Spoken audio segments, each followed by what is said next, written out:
Hey, hey, hey. How is everybody?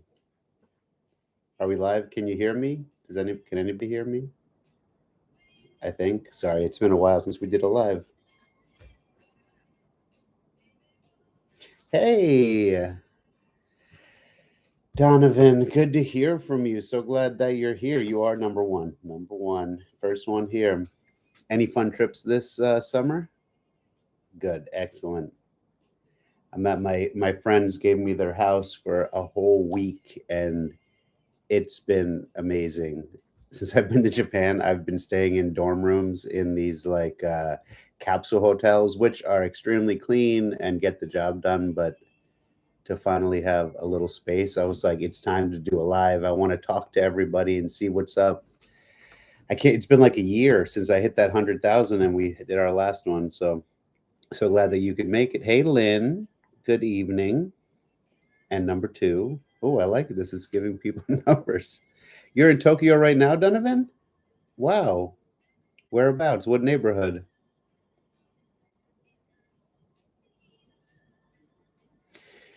But yeah, I'm guessing people are showing up right now. Hopefully, maybe. If not, we can do this all together. Shinjuku, very nice. I'm out in Chiba, which is like 45 minutes from downtown Tokyo, kind of out by the coast a little bit by Yokohama, I believe. But yeah, does anybody have any fun travel adventures this summer? Anybody go anywhere amazing? I mean, Donovan is in Japan, so that's pretty fun. But yeah, this has been such a fun journey here. I'm just gonna give it a few minutes and see if we get a few more right after that 10 o'clock pump. But yeah, how is everybody? Everybody doing well? Any big fall plans coming up? And of course, any questions that you have, please feel free to let me know. But yeah, Japan has been such a an interesting experience. You know, not what I expected and what I expected.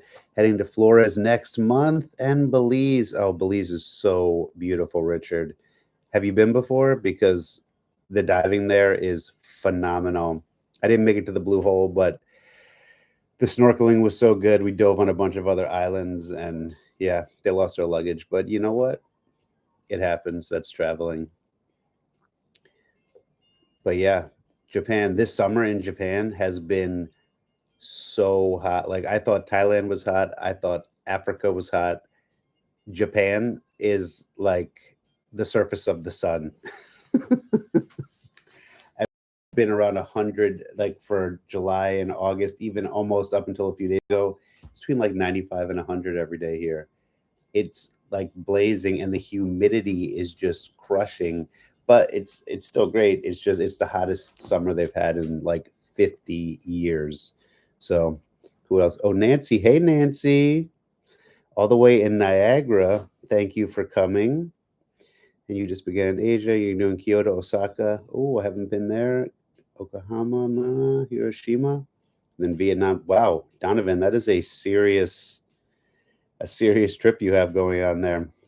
But yeah, it's I even have adopted this. It's a Japanese thing. I forget what they're called, but I've never done this in my entire life.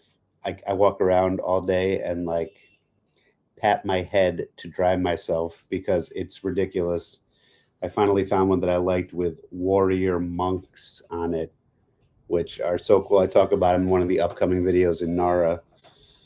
But yeah, this place is it's been beautiful. It's just been hot, so hot, and the food is amazing. I found this today. And did we get these back home? Do we get corn in a bag? I don't mean like corn that's off the cob, but like perfectly cooked corn that you just pop the bag open and eat a cob from 7-Eleven. I don't think we have this at home, but I love it. It's such a great little treat here. Not to be funny, but it's one of my favorites. So yeah, any questions for me? Anybody? Anybody want to start off with anything? If not, I can just talk about Japan. What a journey so far. It's been so much of what I thought it was going to be like, and also completely different at the same time. It's just like it's such a tiny country. I mean, it's not tiny, but it's a very small country. And there is so many different climates here, things to do, different cultures, different foods. And it's been very impressive, especially how clean it is everywhere you go. Have I been diving in Japan? I have not been diving in Japan, Richard, but I am heading to Okinawa in 8 days, I believe, and that is where the diving is going to be happening. So I'm super excited about that. I don't know if I was supposed to wait to say what I was doing coming up, but that's what I'm going to Okinawa in on the first, and I think I'm going to spend a month there because there are so many islands. I'm going to see. I just got a one-way ticket down, and then I'm going to start on the main island in Naha, and then work my way to the south and the north. And I was looking up stuff yesterday. They have a tug of war, like a nationwide tug of war there. Okinawa has been. It didn't become part of Japan until 700 years ago. It used to be its own kingdom, and apparently tug of war is a big thing there. So I'm excited to go and see the tug of war competitions. They also have, I mean, I got inspired to go to Japan by seeing Karate Kid 2 when I was a little kid. And it turns out it's National like Karate Day, and they have 20,000 people doing karate in the streets on the 25th. So that should be really cool. There's a National Soba Noodle Day there. I don't know what to expect, but sounds like fun. I love soba, and they have their own different wheat kind there, so that should be cool. And then, yeah, there's some other like real cultural stuff going on. What do we get? Have I been no good? Hey, Raldi, all the way from the Philippines. Nice to hear from you. On from Thailand. Thank you.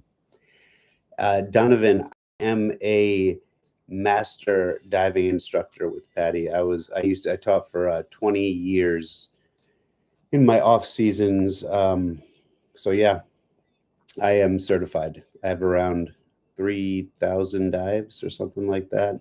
One of my favorite things to do in the world. And I feel like I'm very dry right now.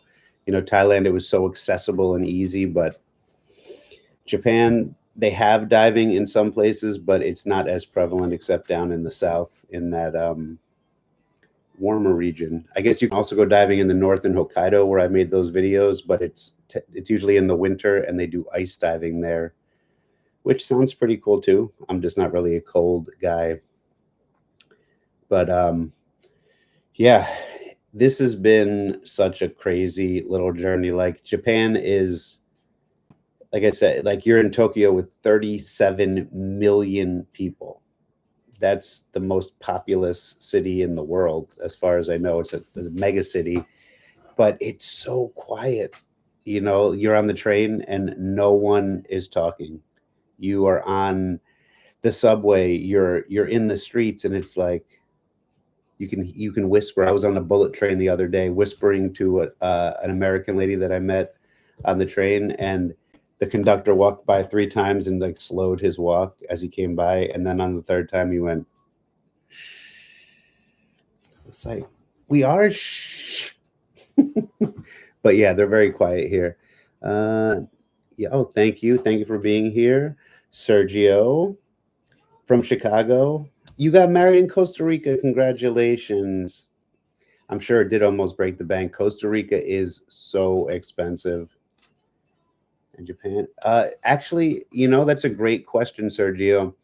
I actually have wanted to come to Japan since I was a little kid. And obviously, I've traveled to a lot of places, but I've always avoided Japan because I was like, it's just too expensive. But right now, at this present time in history, the yen is actually very weak. So it's actually really affordable here, like in ways that I had no idea. The only thing that's really expensive is accommodations. And for the people that weren't here at the beginning, I was just saying my friends let me their house when they went to France. So this is the first time I've had like a private space in 5 months, because even staying in like a capsule hostel, which is essentially like multiple beds inside these like squares of either plastic or wood that you have your own walls and ceiling and stuff. Sometimes even a little flat screen TV inside. They're like $40 or $50 a night, and on weekends they can not even double in price, but triple and quadruple, depending on where you are, which is crazy. So to get a hotel room can be 80, 100, 200, $300. So that's the expensive part of Japan. But if you plan ahead for your accommodations, like book them, like if you're going to take a trip here, book your accommodations before you come, months in advance, you can get much better deals. But I'm always traveling kind of spur of the moment. But food here is so affordable and it's so good, especially at lunchtime. If you go out between like 11 and 2, typically, you can get a meal for 1,000 yen in a restaurant, and it's the 1,000 yen is like $7 or $8, and it's like a plate of sushi with some soup and some tea and a little salad, and like it's really impressive actually how affordable a lot of the food is here. And then that same thing will be triple the price after 2 o'clock for dinner time. And I guess I learned the other day they do it because it encourages people to come back for a larger menu at dinner time. But if you want to go cheap, cheap for food, you can go to 7-Eleven, Lawson's, or Family Mart here, which are basically just the convenience stores, and they have real food. So you can get like sushi there, you can get fresh salads, you can get sandwiches. They have vegetables, fruit, and then they have the other 7-Eleven stuff and beer and all the other things, but you can get real food there. Even pasta. I saw it today. I was at one that had like pizzas that you put in the oven that they had made that day. It's really crazy. Transportation is really good and pretty affordable. I mean, I typically, if I'm traveling all day, besides bullet trains, which are usually around $100 starting for a trip, but the regular train, a couple of bucks, regular bus, a couple of bucks. So it's actually way more affordable than I thought. Even going to like, I went to the Osaka Expo last week, which is like the World Fair, and it was $40 for a ticket for the day. And if I bought a season ticket, it was like $120, and I could go unlimited for 6 months. Like Disneyland for us at home costs $150 for a 1 day pass. Here it's $50 for a 1 day pass. So it's really good. And something else about Japan is they give foreigners tax free. So as long as you have your passport with you, when you go shopping at the store, like I go to Uniqlo to buy my t-shirts and I get 10% off because I'm foreign. Excuse me. I'm going to drink my giant tea, um, which was $1 at the store for a giant green tea.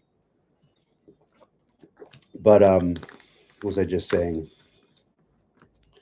Oh yeah, so you get 10% off. Basically anytime you go shopping, whether it's on jewelry, electronics, whatever it is, you're getting 10% off. And a lot of places will even give you another 2 or 3% off for using a credit card, which I don't really understand, but I'm not complaining. I'll definitely take it. So yes, it is very affordable aside from the accommodations. Anybody else any questions? I can just keep talking about Japan. Um, yeah, Hokkaido. I mean, most people don't go to the northern island, which is where I spent that month in Sapporo, Otaru, and Noboribetsu, and it was like stunning, so good. How long am I going to stay in Japan? Well, that's a good question. My next visa runs out in the middle of November, and I'll have to decide then if I'm gonna leave and get a new visa to come back, which they give you a 3-month visa here, or move on to the next place. Nancy, that's a great question. It's going to depend on when I leave here. I'm thinking I'm not really a cold person, as you know, so I'm looking for someplace warm again. If anybody has any suggestions, please feel free to throw them out there. But like I was thinking Indonesia, but it's the rainy season, and then I was looking at a couple of other places, and it looks like the Philippines, starting like the end of December, beginning of January, goes into their peak, like beautiful season there with all those islands and the crystal blue water and scuba diving and places to explore and waterfalls. So right now I'm looking into a Philippines trip, and my friend Raldi that is here in the live is definitely on my list to come and visit. I can't wait to see his house. He There was a terrible natural disaster there, and we helped to donate some money to him, and he actually built the house by hand. So I can't wait to go and see that together. Hopefully he'll make a video with me and we can share it with everybody. um, I was looking at China, but again, it's the winter there, so I'm gonna probably hold off on that. Japan, I think, would be great in the winter, but I don't have warm clothes, and I don't really have room in my bag for them right now. So I'll have to see. If the next month goes great, if Okinawa is awesome, great. But it's also like, as much as I'm loving Japan, it doesn't seem like a lot of Japanese people or even a lot of the community is enjoying Japan so much. So I need to also take that into consideration when I'm choosing how long I'll stay here for, because like in Thailand, people showed up. In Mexico, people watched the videos, but it seems like in Japan, there's just not that much interest, which I find strange because right now it's one of the most popular travel destinations in the world. So we'll see. I got some big ones coming up. I Kyoto, Osaka, Nara, Kobe, and then Okinawa, Hakone, which is where you can see Mount Fuji and ride a pirate ship and do some really fun stuff. So that should be good. And yeah, what about yeah, Vietnam definitely in the future. I Vietnam's just a little tough because you only get 1 month there. Oh, thank you, Lynn. I think the Philippines would agree with me too. Such friendly people. And that's actually been one of the biggest struggles here in Japan. And I'm not saying this in a negative way, so please don't think that I am. But Japan, it has so much to offer, and the people are so polite, and they smile and they nod and they're helpful. But I don't know if friendly is the word that I would use. And I don't mean everybody, I just mean in general. I've been here for 5 months and I've been getting comments on videos like, why don't you include Japanese people in your videos? Why don't you hang out with Japanese people? And the thing is, they don't want to be in your videos. They don't want to hang out. And it's kind of strange. I know that they have a very different culture than we do, and a very different culture than a lot of the rest of Asia, because they were closed from the rest of the world for so long.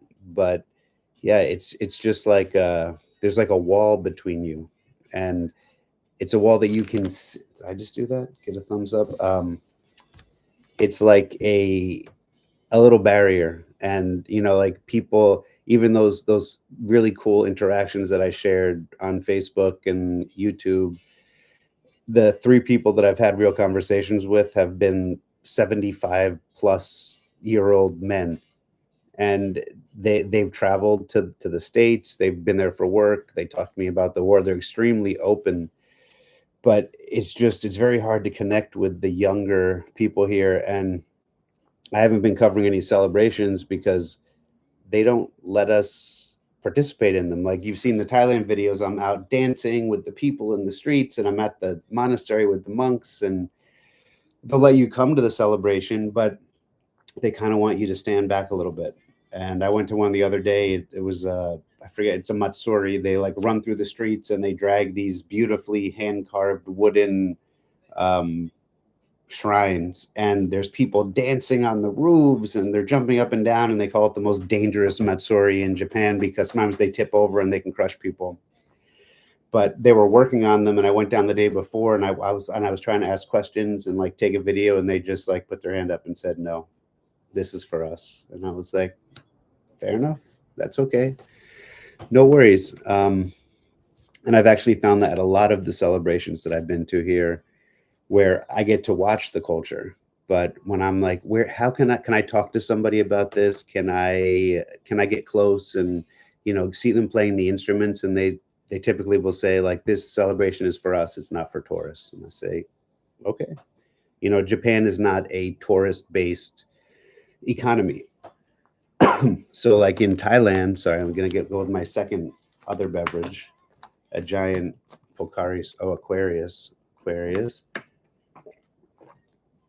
Um, So unlike in a place like Thailand, where more than half of their GDP comes from tourism, here they don't rely on it. They're leaders in the industry of technology, cars, like they have real stuff going on here that doesn't rely on the outside influences like tourism. And yeah, so it's like tourism didn't really become big here until recently, like in the last 10 or 15 years, and it's actually gotten a little crazy how popular it's gotten in the last few years. And they're getting like something 4 million new.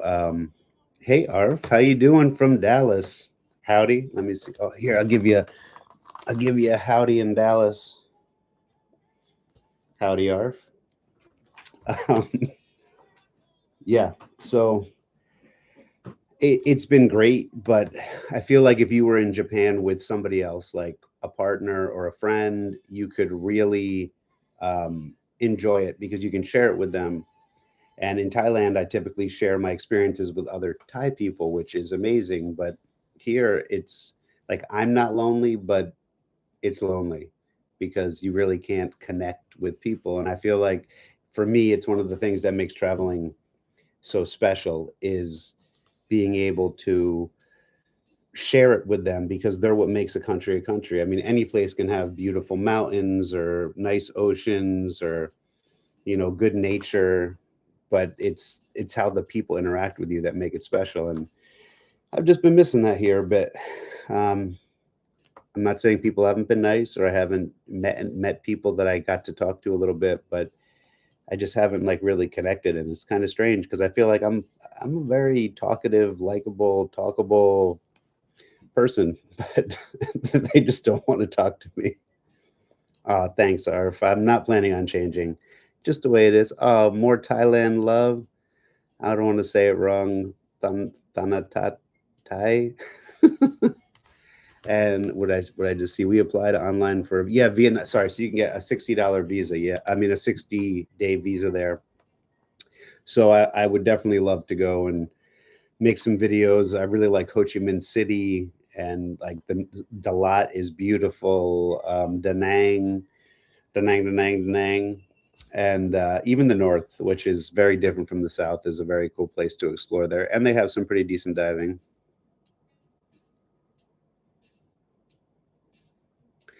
Yes, so KNG, thank you. Like, I hope you understand that I wasn't saying it as like a negative thing. I just think different cultures are different. And I've been places in America where nobody wants to talk to me. But yeah, I do think that like I've read it online a few times. Japan is like an introvert's dream because people like you can literally walk. It kind of reminds me of New York City, right outside, which is right where I grew up. Like you can literally walk around in New York and you do not have to make eye contact with people. You don't have to talk to people. Some people might try to talk to you, but in general, people are like in their own world doing their own thing. And I feel like that's what Japan is. Most of the places that I've been, um, in Sapporo, they were a little bit more kind of open to it. But in general, I mean, I'm going to post a picture coming up where I went and tried fugi when I was in Osaka. The puffer fish, the stuff that can kill you if they cut it wrong because it's poisonous.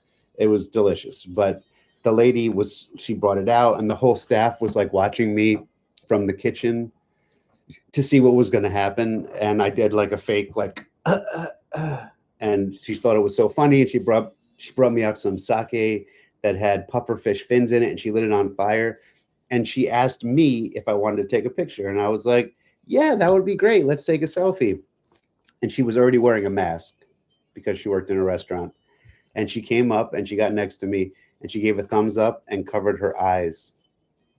So I'm guessing she was smiling underneath, but it was like you you offered to take a picture with me and you're already wearing a mask. No one knows who you are, but you had to go the extra step and cover your eyes. And it's like I feel like it sums up Japan in such like in such an interesting way because it's like people are willing to do it, willing to be friendly, but they also don't want to be part of that. And I'll notice in my videos when I'm walking around with the camera, you'll see people covering their faces, like just walking by on the subway and stuff. They're very private people, and there's nothing wrong with that. It's just different. Hi, hey, Bob and Gail. I know. I'm so sorry we didn't get to meet up. It's just been crazy. And Dominican Republic. Yes, I do want to go to the Dominican Republic. And yeah, I'm in Asia for a while, but I'm definitely gonna do Brazil, Chile, and Argentina. I've been to Argentina before and spent a couple weeks in Brazil with some friends, and both of them are amazing. Chile too. I really want to go down to Tierra del Fuego and cross over to Antarctica. I think that would be so much fun. But yeah, so please don't think what I was saying that Japan is like an unfriendly place. It's just a different kind of friendly. It's also the safest place I think I've ever been. Like I feel way safer here than I do back home. And it's like you don't have to, and I'm not saying you don't have to worry about people stealing things, but Japan is like they have this crazy lost and found system here. So it's like 3 billion yen, which I can't do the math. It's 140 yen to $1 get returned every year through their lost and found system. And I was staying at a place, and this guy left his phone on the train, like just left it on the train, his iPhone.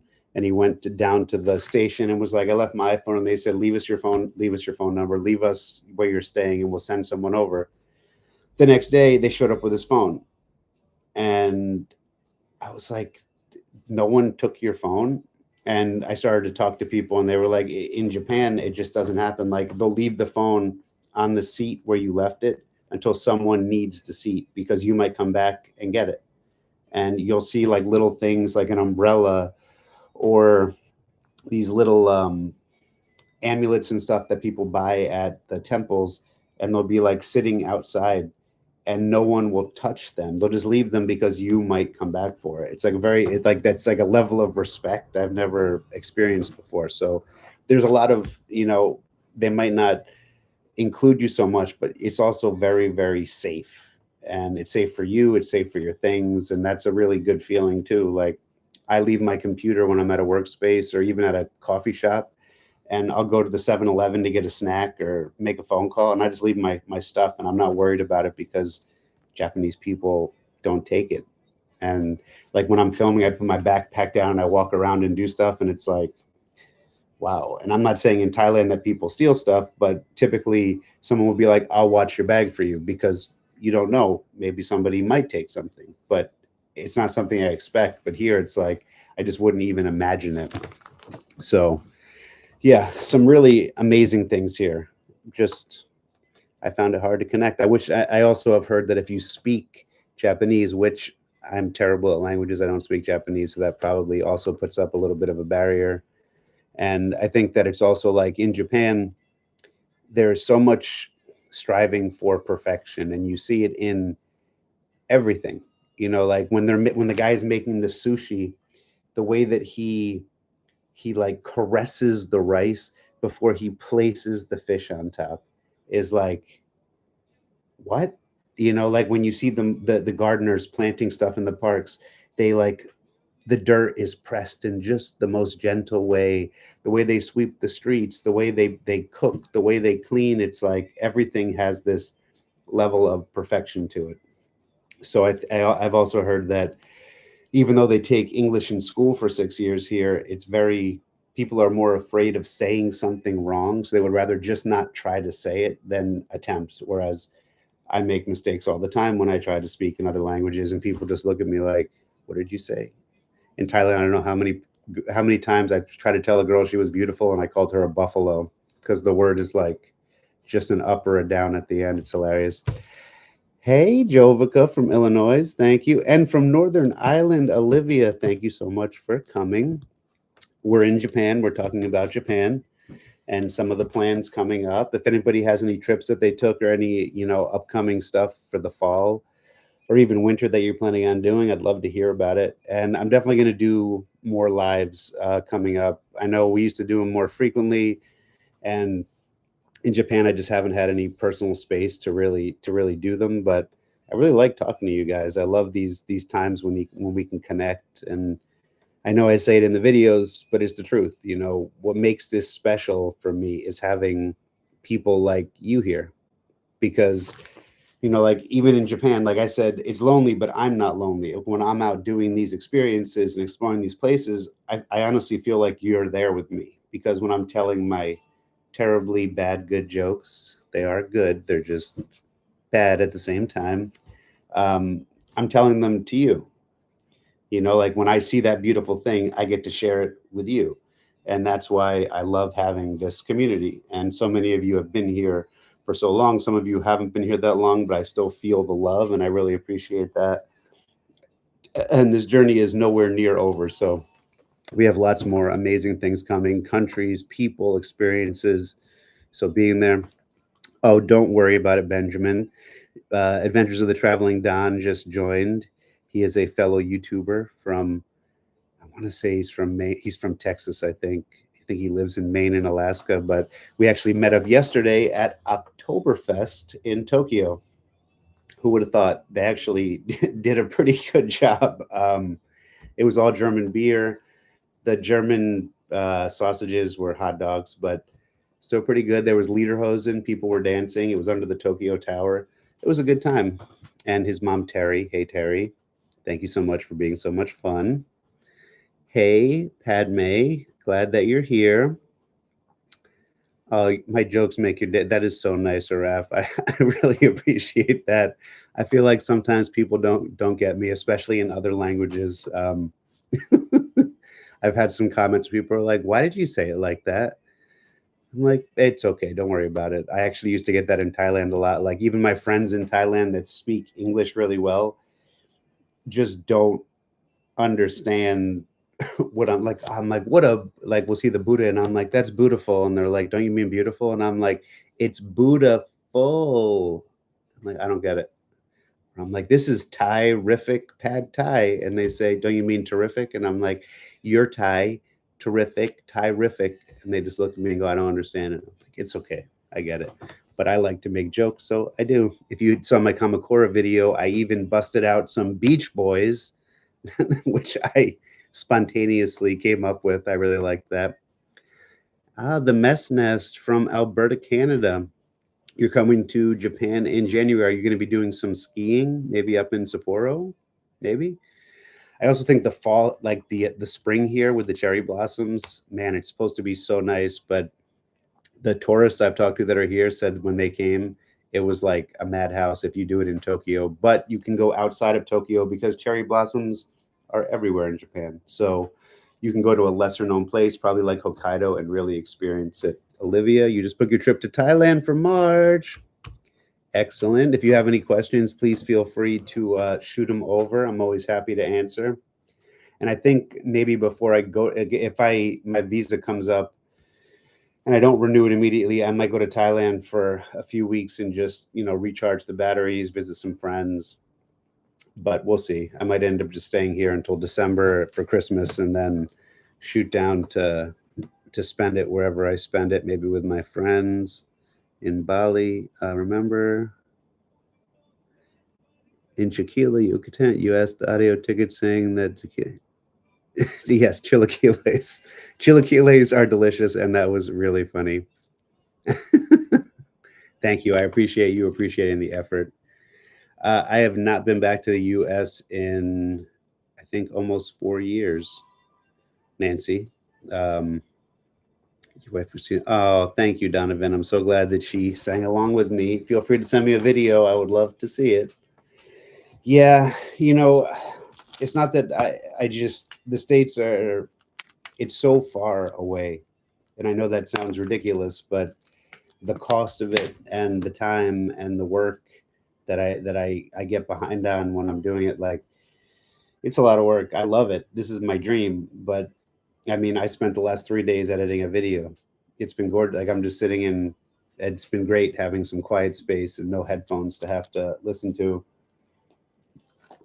But yeah, I actually came to Japan because I haven't seen my parents in 4 years. And my dad was like, we're taking a cruise to Japan. You should come and meet us. And I was like, what a great idea, Dad. I'll come and visit you. And I bought my ticket. And on the day that I was about to take off from Thailand, and my dad called me and said, hey, your mother slipped and fell at a shrine yesterday and fractured her shoulder in 3 places. So we're flying back to New Jersey. So I was actually landing and they were taking off. We were in the airport in different terminals going in opposite directions. So our plan to meet up just didn't quite come true, but hopefully we'll be able to do something in the future with them. But yeah, it's been a while. And oh yeah, Nancy, I totally I appreciate it. Oh yeah, no, she's doing much better, but she had to go through some serious. She's still in physical therapy even 5 months later because it took so long to heal. They're not the youngest chickens in the box. I don't even know how to say that. They're very mature. How about we say that? So yeah, it's I mean, my mental health, I feel like honestly when I go home, my mental health goes down. And I know that sounds might sound weird, but it's you know I live such a different life than most people. And where I come from, everyone is, like a power position. They all drive a fancy car and they have a house with a white picket fence and kids. And, like I appreciate the way that they live and I appreciate the choices that they made. But none of them, with maybe a couple of exceptions, can understand why I live the life that I do. And it's like, I just got tired of going home and hearing, when are you going to grow up? When are you going to get a real job? But aren't you worried about when you get old? Aren't you worried about your this and your that? And it's like, do you want to hear about how amazing it was? Do you want to hear about this thing that I did? Do you want, and they don't. So after years of going back and doing that, it was just like,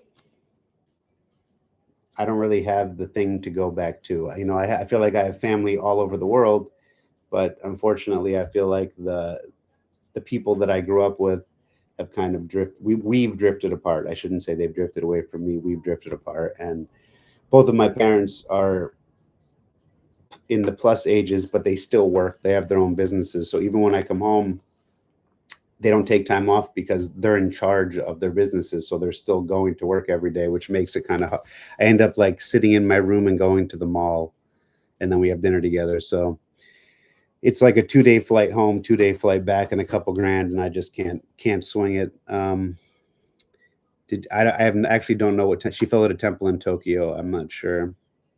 Well, thank you so much, Nancy.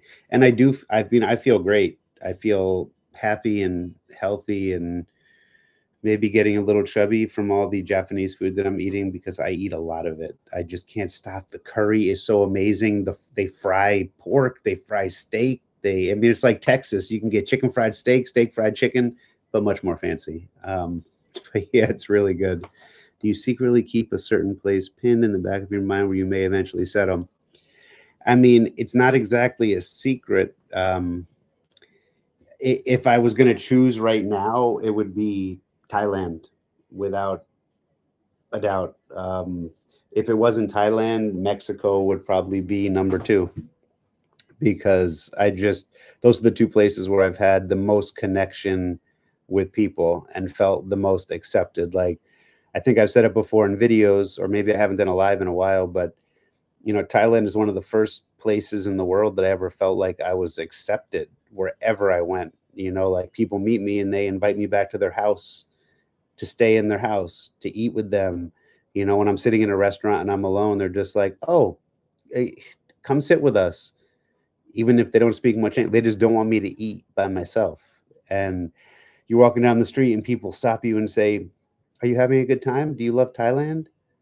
You're like, it's like at first it was like, what does this person want? And they literally just want to know if you're happy. And that's one of those things that kind of blew my mind. So I think if I was going to um, pick a place right now, it would definitely be Thailand. And my first time there 20 years ago was the place I was like, I want to live here one day. I want to die here one day.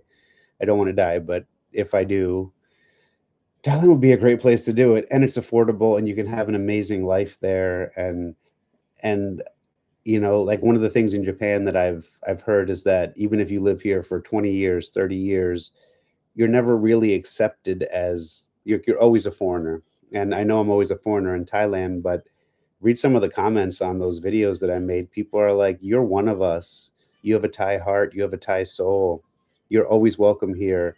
You're part of our family." And that's like, it's a really beautiful feeling to have because I don't even feel like that in the States a lot of the time.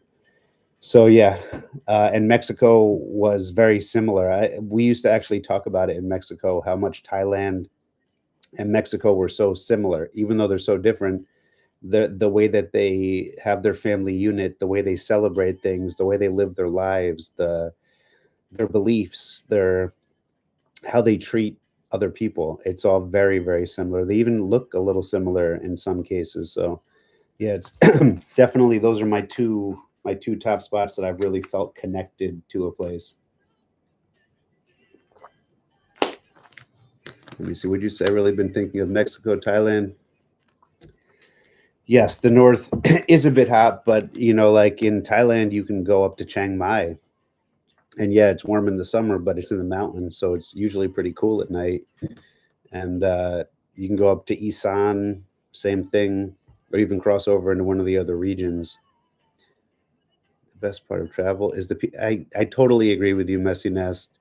Hey, Mexico City, Ernesto. Ciudad de Mexico es muy bonita. Yes, I can say it. Yeah, I do like. I miss Mexico. I do like. I think I've done 13 countries on the channel. I've been to somewhere around 80, and yeah, there's a lot that like I enjoyed so many of them, but the ones that I miss are definitely Mexico and Thailand the most. I would definitely like to go back to other ones. New Zealand is so beautiful and it's so expensive, and I feel like I can't really enjoy myself there because it's always like, how much is that? What do I need to pay? How much is gas? How much is a room? But Thailand and Mexico, you again with less money, you can really live a great life and be part of their community and be part of their celebrations. Like watched our Day of the Dead video in Mexico. They like took us into that village and it was scary, but they really did accept us. And in Thailand, the monks that accept me, the people in these little villages that are just like so happy to have you there, take photos with you, hand their kids to you. It's just really nice. Yes, Ernesto, Mexico City is one of my favorite cities in the world. So cool, so much to do, so much culture. If you guys haven't been to Mexico City, put it on the list. Definitely watch the videos that we made. There's some places that are very safe and fun and good, but you always have to be careful around other areas, but you don't need to go to them. And again, friendly people, great celebrations, and the street food in Mexico is mind-boggling. Gosh, I miss those tacos and the tortillas and the chilaquiles and man, they actually do have pretty good Mexican food in Japan, but it's not like Mexico. Yes, keep those peepers peeping, Lynn. I've been working those in. I'm trying to in the last one in Kamakura, I used it for the tsunami signs because that experience was so terrifying and I was not keeping my peepers peeping. So I'm definitely on top of that now. Oh, yes. Good one, Benjamin. And Donovan, you also love. I mean, it's hard not to love Mexico City. It was one of those places that everyone was like, don't go. It's too dangerous. Oh, it's terrible. Don't. It was fine. And it was beautiful. And I was like, why are people so crazy about this? It was like such a cool city. And I'm not talking smack about New York. It's not my city. But like I would take Mexico City over hanging out in New York City over a lot of cities I've been to in the world. It's just like, I mean, I put it right at the top of the list. I mean, I feel like I can't even think of my my favorite cities right now. But yeah, as far as major cities go, Mexico City, top of the list for anybody that wants to have a good time, see some good art. Several areas in Mexico. Yeah, I know, and I don't feel bad, but when I was, all those years I started traveling, Mexico was like in my backyard, and I was like, why would you want to go to Mexico? Yeah, because all I in my tiny little mind, it was like Cancun, which I'd been to 3 times for weddings, and it was like, this isn't so great. And then when we went down and did it on the channel, it was like even Cancun was amazing. There's so many other places other than that tourist area that you can experience beautiful things. And then the other 19 states that we got to explore, wow, every one of them special. Every one of them, like Zacatlan de las Manzanas, the Zacatlan of the apples. I had no idea. Apple festivals, mountains, beautiful nature, kind people. Yeah, Mexico. I do. I actually think about Mexico, or I've been thinking about it since I've been in Japan. Like, I do. I miss Mexico. I miss the good times there. And like Panama, Guatemala, Costa Rica, they were great, but they didn't speak to my soul the way that Mexico or Thailand does. And even Indonesia, one of those places that can really get inside you if you get to the right place, if you get out of all the touristy areas. Mexican wine is underrated, Ben. Absolutely. And their beer is amazing, and their tequila and their mezcal. Ah, mezcal. I miss mezcal. So good. No hangover as long as you don't drink anything else like a beer or tequila. You just have to drink solo mezcal with a little bit of worm salt and some orange wedges. Amazing. And I hear so many people talking trash about it. I'm like, what's wrong with you? You haven't seen Mexico. You don't know what you're talking about. But anyway, where were we? So yeah, right now the next plan is to hit up Okinawa because that's been a dream to go to. I can't wait to see the culture there. They're supposed to speak really good English there, um, and yeah, there's like, because that's where the military base was, but they're also supposed to be extremely open to outsiders, and I just think it's going to be amazing, especially the Sobanuda Festival, the Tug of War Festival, the Karate Day, and whatever else I can find. And scuba diving. Oh, God, I miss scuba diving so much. What did I just get? You mentioned your friends back home. Meant, uh,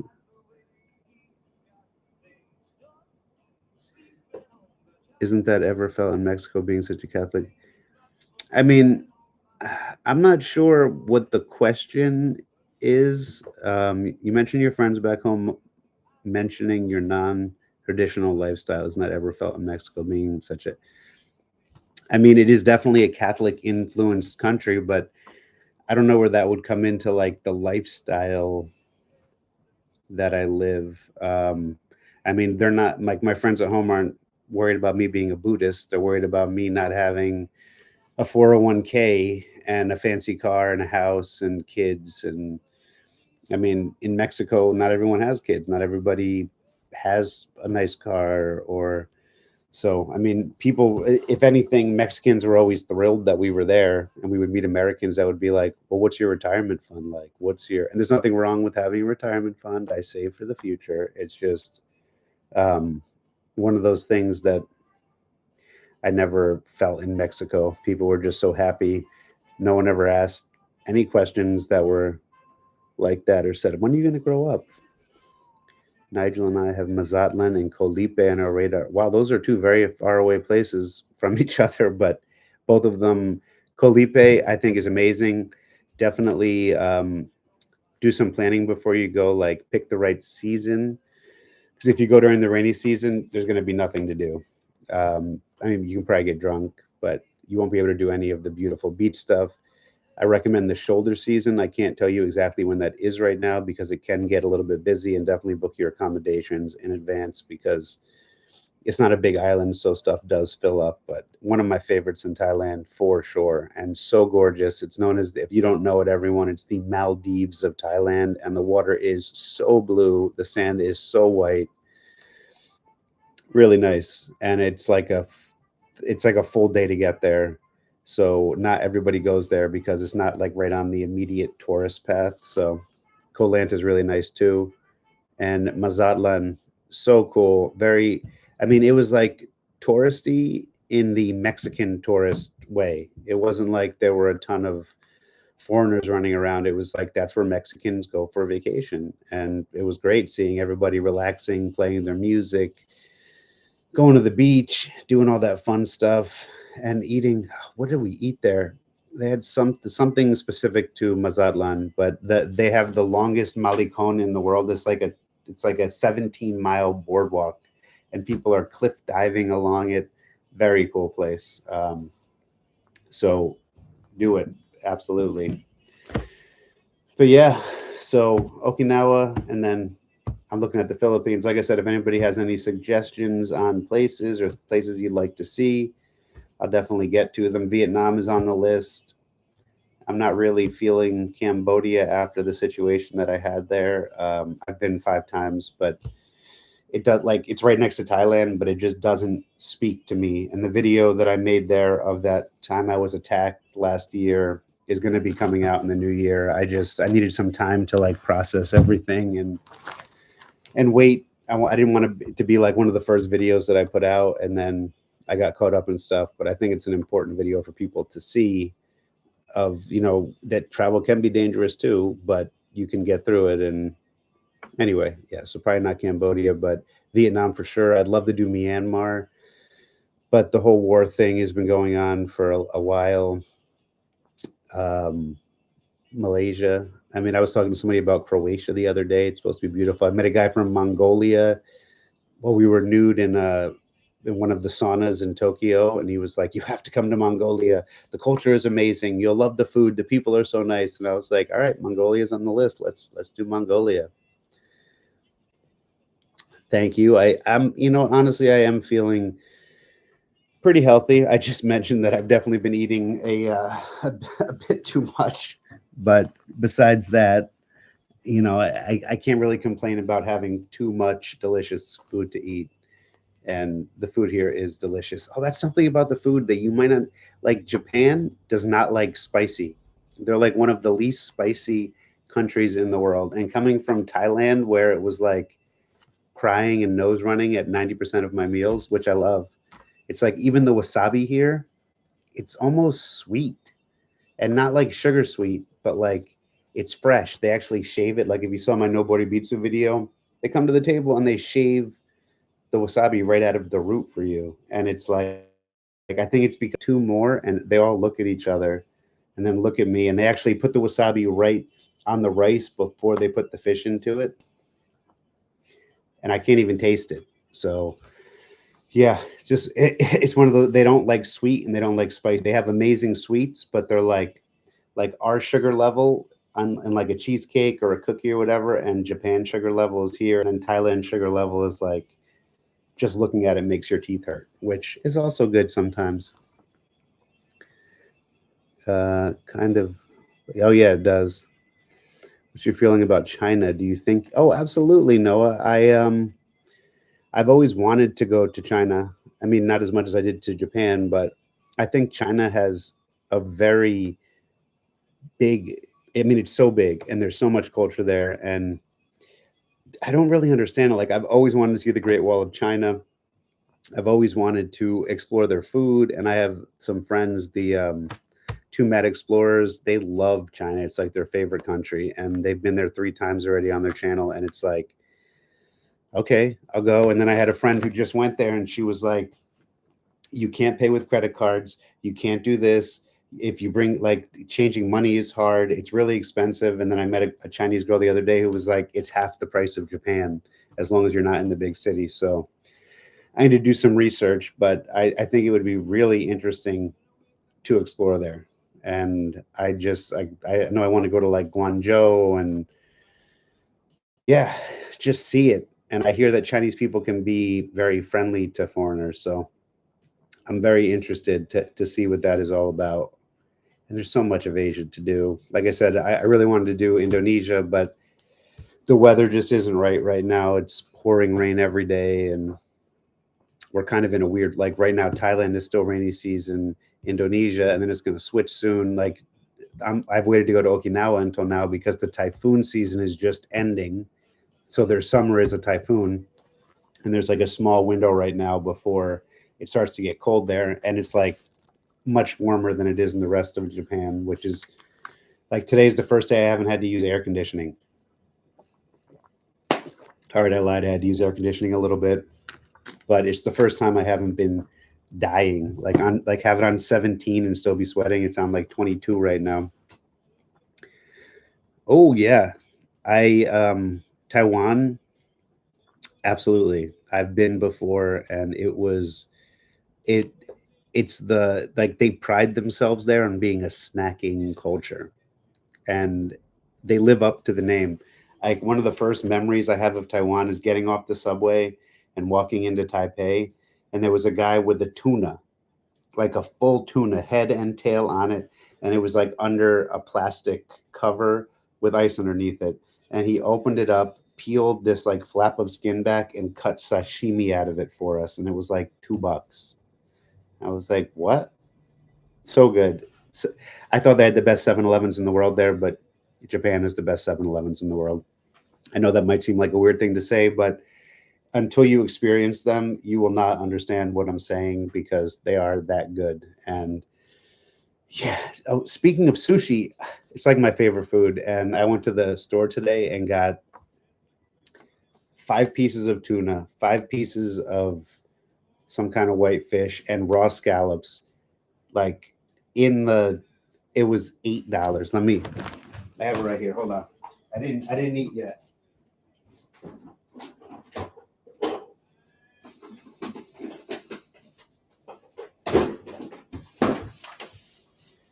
So we were talking about cost, and this is one, two, three. This is 8 pieces of sushi for $2, cut 3 hours ago. This is 5 pieces of tuna for $3, cut 3 hours ago, and raw scallops for $2. And I got an extra dollar off because I bought three. Like that's how affordable food is in Japan. Sometimes if you eat Kobe beef, it can be really expensive, but in general, you're talking about such good prices, especially on stuff like that. And maybe who aren't here, but they sell corn in a bag, people, and it is so good. You go to 7-Eleven, any of the convenience stores, and they have a perfectly cooked piece of corn that is chilled. You pop the bag open and eat it right off the cob, and it's like $1. It's so good. Japan blows my mind every day. Not to be corny. Anyway, um, I try to explain how you can live on 7-Eleven and people look at. I mean, you're right. Because our 7-Elevens, like I try and explain it to Japanese people and to Thai people, like I'm like, our 7-Elevens are crap. And they're like, what do you mean? And I'm like, they're terrible. All they sell is sweet food, bad food. Like you go there at 3 a.m. or after the bar, you don't go there to eat. And like you go into 7-Eleven here and it's filled with Japanese people getting food. They have the best egg salad sandwiches I've ever had in the world. Sorry, mom. And I found a hack the other day. It's like $2 for a nice little 7-Eleven egg salad sandwich at the shop, or half tuna, half egg salad, half fried pork, half egg. Anyway, I went to the supermarket and I found it's like 10 egg salad sandwiches, just the egg salad from 7-Eleven in a bag for like $3. And I spent yesterday eating the whole bag with a spoon. No carbs from the bread, people, but it was so good. It's like the creamiest, fluffiest egg salad that you will ever eat. But I mean, it's not even just the 7-Elevens. They have vending machines everywhere. And I mean, everywhere. And some of them have like, if you watch my Culture Shocks in Japan video, I mean, you can get like hot soup out of them. You can get salads, sandwiches. They have one of them had whale meat in it. You can get literally everything. They make hamburgers. You can get pizza ones where like you press the button and it makes you a pizza and it comes out. They have these machines right in Tokyo. Like you walk by and it's filled with it's a glass front filled with oranges, and you press the button and it you see 3 oranges drop in, it juices them and gives you a fresh glass of orange juice in the vending machine. It's like mind boggling. And they even have I actually learned this the other day. Apparently, the reason why there's so many vending machines everywhere, and like I said, they're everywhere, is that because they have natural disasters here, like earthquakes and tsunamis and stuff. Sometimes people can't travel, you can't get gas, you can't get to the store. When there's a certain level of earthquake, the vending machines are free so that people can get essentials like water and tea and stuff like that out of them. So I don't know if it's true. I've asked some Japanese people. They said it's possible, but yeah, it's crazy. But I know that they are everywhere because it's a way for people to be able to get water and stuff in case of emergencies. And speaking of that, I'm staying at my friend's beautiful house right now. And I don't know if you've ever stayed at a friend's house. They have a list of things for you to do: water the plants, take the trash out on Tuesday, do this. And we did that stuff. And then he was like, okay, I made you a list. And I was like, a list. And he's like, if there is an earthquake, this is where you go. There's an emergency shelter here. Then you go here. They have like a secret hatch upstairs in the closet that's filled with enough water for 2 weeks, uh, non-perishable foods. Then downstairs they have another hatch with water that's expired. It's like 8 years old, and that's used for flushing the toilet because the toilets don't flush. They also have bags that you put in the toilet, like a plastic bag that goes over the seat, and you poop in that, and then you add this powder, and it makes it into like a solid thing, and then you tie it up so that because if you can't flush the toilet for days, you don't have any place to go to the bathroom. Like it was like a list of like all the things that might happen if there's an earthquake above this level, if this happens. And I was like, do you guys live like this every day? Like you have to worry about tsunamis and earthquakes, and they happen a lot here. They haven't had a bad one where he lives here since 2011, but it was the same. He's like, oh, if there's an earthquake above like a 5.0, then the gas will shut off automatically. So you have to go out and do this little thing on it to make sure that it works. You have to do this, you have to do that. You don't have to lock the door because it's safe, but you should lock the door because that's also safe. You don't like it was just it was like a list of things I never thought I would need to know, sort of like the tsunami thing. I just was at the beach having a good time, and then all of a sudden the alarms went off, and there were military helicopters and people fleeing from the water, and I was just like, "What? What do I do?" Never been anywhere like this before, but it happens. So I'm grateful. I'm grateful that they have all these things in place, but it's just one of those things that I feel like, especially coming from the Western world, there are places that don't. Like I know California does have earthquakes, but the East Coast, we get snow, we get ice. There might be an occasional hurricane or something, but it's not like that. After that video, I was getting comments from people that were like, "Oh, I always carry an emergency backpack with me when I go to work with a helmet in it, water, medical supplies." And I'm like, "Every day?" Like, well, yeah, we don't know when they're going to happen. I was like, way to be prepared. Good for you, Japan.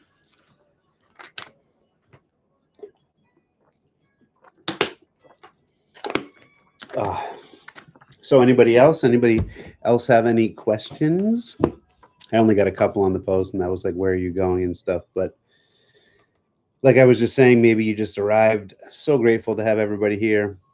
Thanks for being part of this community. Thank you for sticking with me through this whole thing. I know that there are less of you, but it just shows how important you are.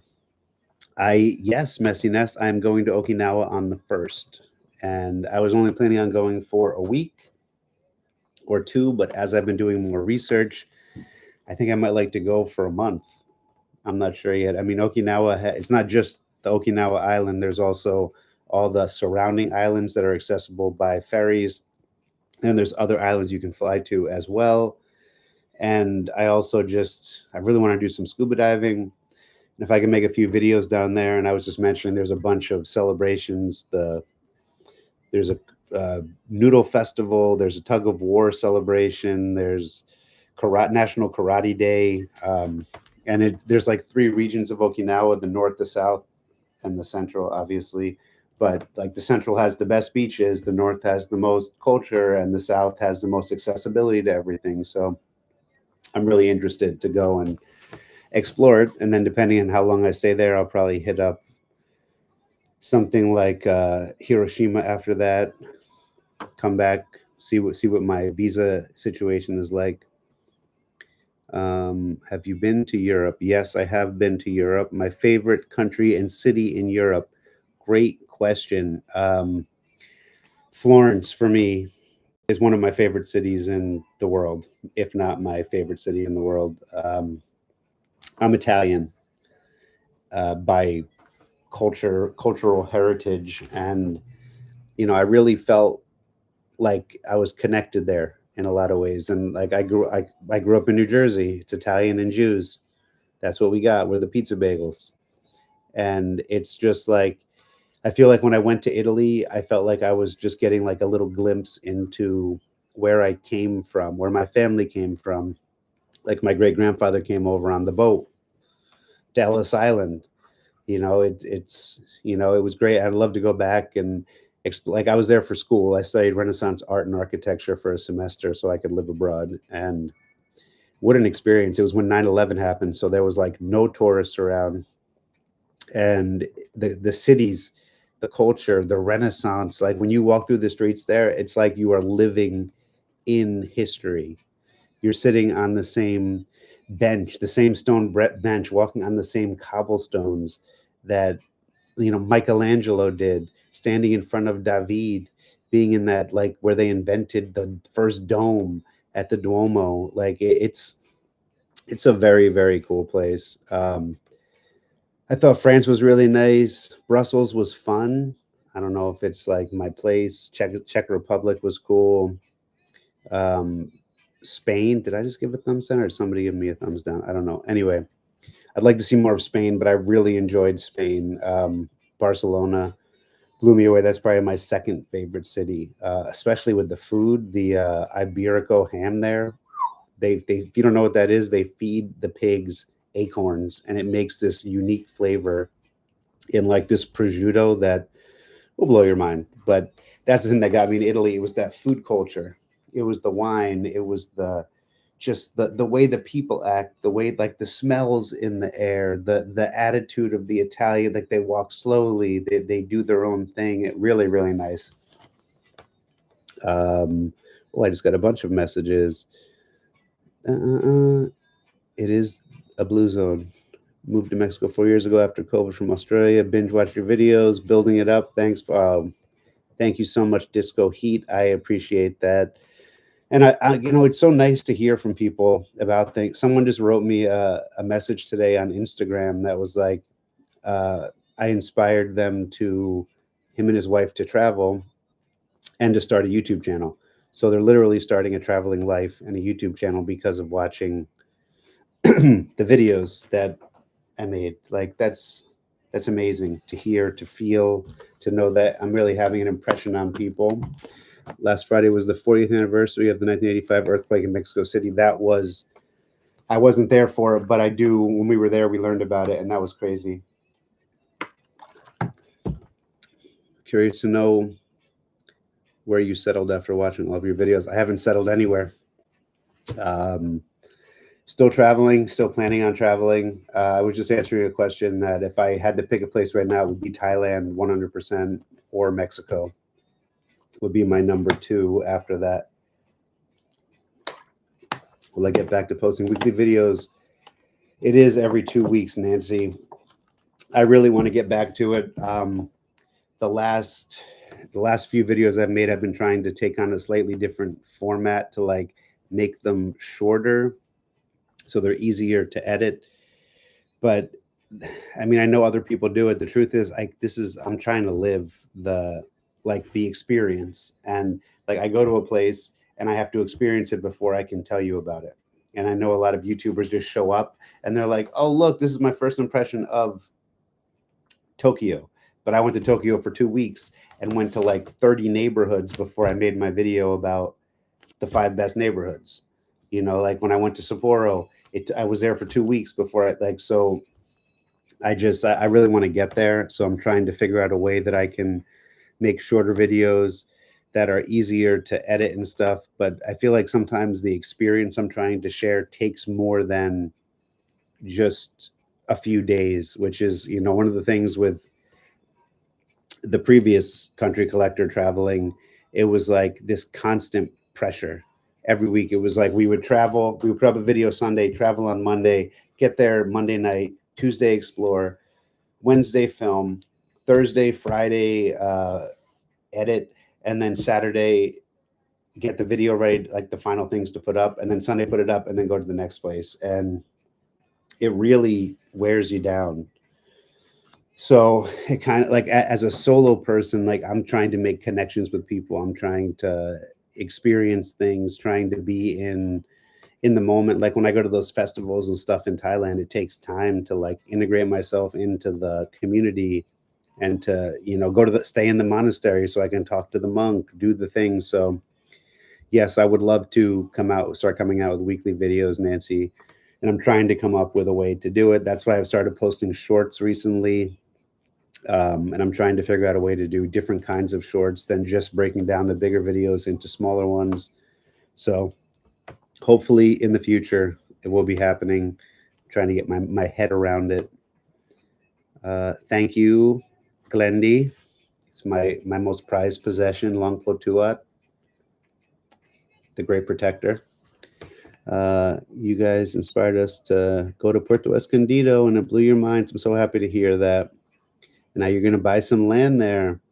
Very cool. Yeah, Puerto Escondido, very, very cool place. Haven't been to Jalisco is really nice. Great culture, great food. Italy is your favorite, Ben. I've been to Prague, but I really need to explore there more. Oh, thank you, Angelica. I really appreciate that. And thank you, Nancy, for understanding. Like I said, I really like I struggle with it where I'm like I need to get back to weekly every single week. But like when I had a partner, it was one of those things that like we could split the work. And it's like sometimes just making the planning, like it just is so much to do. And that's why like this week or last week I filmed like a video in a day, and I was like I did it in one day. That's amazing. It's still going to take me 2 or 3 days to edit it, but you know, I'm just trying to, I think I try to put a lot of myself into the videos and a lot of myself into the experiences so I can like really share them with you and understand it. And that's why I felt like when I came to Japan and that first video I made of the culture shocks, I had to like feel those culture shocks, and then I had to understand why I was feeling them before I could really explain it to you. And I get comments that are people where people say like, "How do you know so much about this place?" or "How do you know so much about the culture?" And the way I know so much, or at least more than other people, is because I take the time to talk to them to understand it. And like if I live in one place, it's much easier. Like once you understand, if I live in Thailand for the rest of my life and I just make videos about Thailand, it's easy to understand Thailand. But Japan is like a whole different world than any place I've ever been before. So it's definitely been a learning experience. And it's much harder to film here because they don't let you film in a lot of places. And people don't want to be in the video, so you have to like try and film without them in the background. And there's actually signs. Or like I was on a train yesterday, this beautiful scenic train, and I was taking video, and like an automated response came on, not because of me but because it's what they do. And it was like, please avoid having other people in your videos and photos on the train, thank you. And I said it like 4 times, and I'm like, is there a button they're pressing because I'm taking a video of the train? So yeah, maybe if the Philippines is next, I can find a way to come up with some quicker video styles. And it's a great question. Sorry, I'm not trying to ramble on. It's just something that I think about all the time. You know, like I feel like I have a good friend Gary, the wandering chef from Thailand. We made a couple videos together, and it's like if I can just go to a market and sit down and eat, I could make a video every week because it only takes me those couple of hours. But I feel like sometimes the traveling, even in the town, just takes time to do everything. So I want to do it. I do. Hopefully, I can find a way. Maybe at some point, the money's down a little bit right now with the views, but I'd love to hire an edit. Like I love editing videos, but one solution would be to have an editor that could make the videos after I film them. So I'm not sure if that's possible anytime soon, but that would be one way to up my output of videos for sure. But like this experience is the reason why I do it. So sometimes I feel like 2 weeks is a good amount of time. It even lets me have a day off sometimes where I can like just have something for myself as well, and just have like that celebration I went to the other day where they wouldn't let me film. That was for me. I just wanted to take some videos, but it was like I went there and I didn't take my camera out after they said no. I was like, okay, great. And I just watched, and it was really fun to watch because it might be hard to understand as a non-creator, but I always feel like I have to be recording everything and taking photos of everything. Like there's never a moment because I'm always traveling. So when I eat a meal, I need to have the right light. I need to get the right photo. I have to understand it. I have to, I'm on the train and I'm like, oh, this is a weird look. Let me get a video of it. So it's like sometimes just putting it down to pick yourself up is nice too. Felix from Stray Kids. I don't know Felix from Stray Kids. Is if he's cute and funny, then I'm Felix from Stray Kids. If he's not, then shame on you. I'm just kidding. I'll have to look it up after the live stream. You do a great job. Thank you so much for your Puerto Vallarta. I'm so glad you went to Puerto Vallarta. Such a cool place. Again, like I think about Panama, and I struggle to think about the places I went to besides like Panama City and maybe San Blas. I think about Guatemala, and it's like the Chichicastenango market and Lake Atitlan. But we went to a bunch of other places. Costa Rica, I enjoyed it. It was just so expensive. But like I think about Mexico, and I'm like, oh yeah, Jalisco. Oh yeah, here. Oh there. Oh right, remember that? Like there was just so much. Every place there was special for its own reason, and that's so great. And that's how I feel about Thailand too. And there's still so much more I didn't do. I was there for 2 years. I've been there going for 20 years, and I just still haven't even gotten close to the things. That Lantern Festival is coming up again soon. If anyone's going to Thailand in the beginning of November, the Yiping Lantern Festival is happening in Chiang Mai. So if you're going, get your hotel rooms and your tickets now because it'll blow your mind. One of the most beautiful, visually stunning celebrations I've ever been to. Hi. Good morning. Sorry I'm late to the pub. Brianne, as long as you're here, I'm happy. How much longer do you want to stay in Japan? Do you know what's next? Absolutely. So right now my visa runs out mid to late November. I need to check the thing, and I'm debating on if I'm gonna leave and come back and do another 2 or 3 months here, but I'm not sure. Earlier in the live, I was talking about how it's kind of hard sometimes. It can be a little lonely here. It's really hard. Like I can't integrate myself into the society, and I can't be part of the celebrations. And like I would love to record a video with a Japanese person. I'd love to talk to somebody on the street. I would love to, like, hey, what's up? How do you? What's your favorite part about the city? But they literally do not want to be in videos. They don't want their photo taken. They don't want. And I said before, like I walk around and I'm just walking on the street talking to the camera, and you'll see people covering their faces as they walk by, like even in the background. And I've never experienced that anywhere. And I'm not. It's your privacy. It's your how you feel. So I'm not criticizing it. It's just it's been a really difficult thing to kind of get through as far as like sharing stuff, because I feel like I'm just making travel guides here. I'm not like experiencing it with the people, which is what I love about traveling. So hopefully, yeah, we'll see. We were just talking, the Philippines is probably the next best place based on weather. Starting in January would be probably the best time to go there, but I'm also looking into Vietnam and a couple of other spots. If you have any suggestions, please feel free. I'm going to be going to lots of places, so just the next one, I'm going to be in Japan until at least mid-November. I'm going to Okinawa on the 1st for a little bit. I know Vietnam's amazing. It really is. It's beautiful. Lots of culture. The French food, the banh mi's, and the pho. Oh God, those beef noodles are so good, especially with the fresh veggies they put in them. Marquisetas. Why'd you have to do that to me, Raf? I finally forgot about them. I used to dream about marquisetas, such like my favorite Mexican dessert. Waiting for you in Mexico. Yes, it should be. Japan, like if you weren't here in the beginning, I was saying Japan is like the perfect country to visit if you're with someone. If you're with your partner, your friend, it's like it's hard to. I feel like it would be hard to get besides Thailand, which is my favorite, or Mexico. It's like it's safe. The food is safe.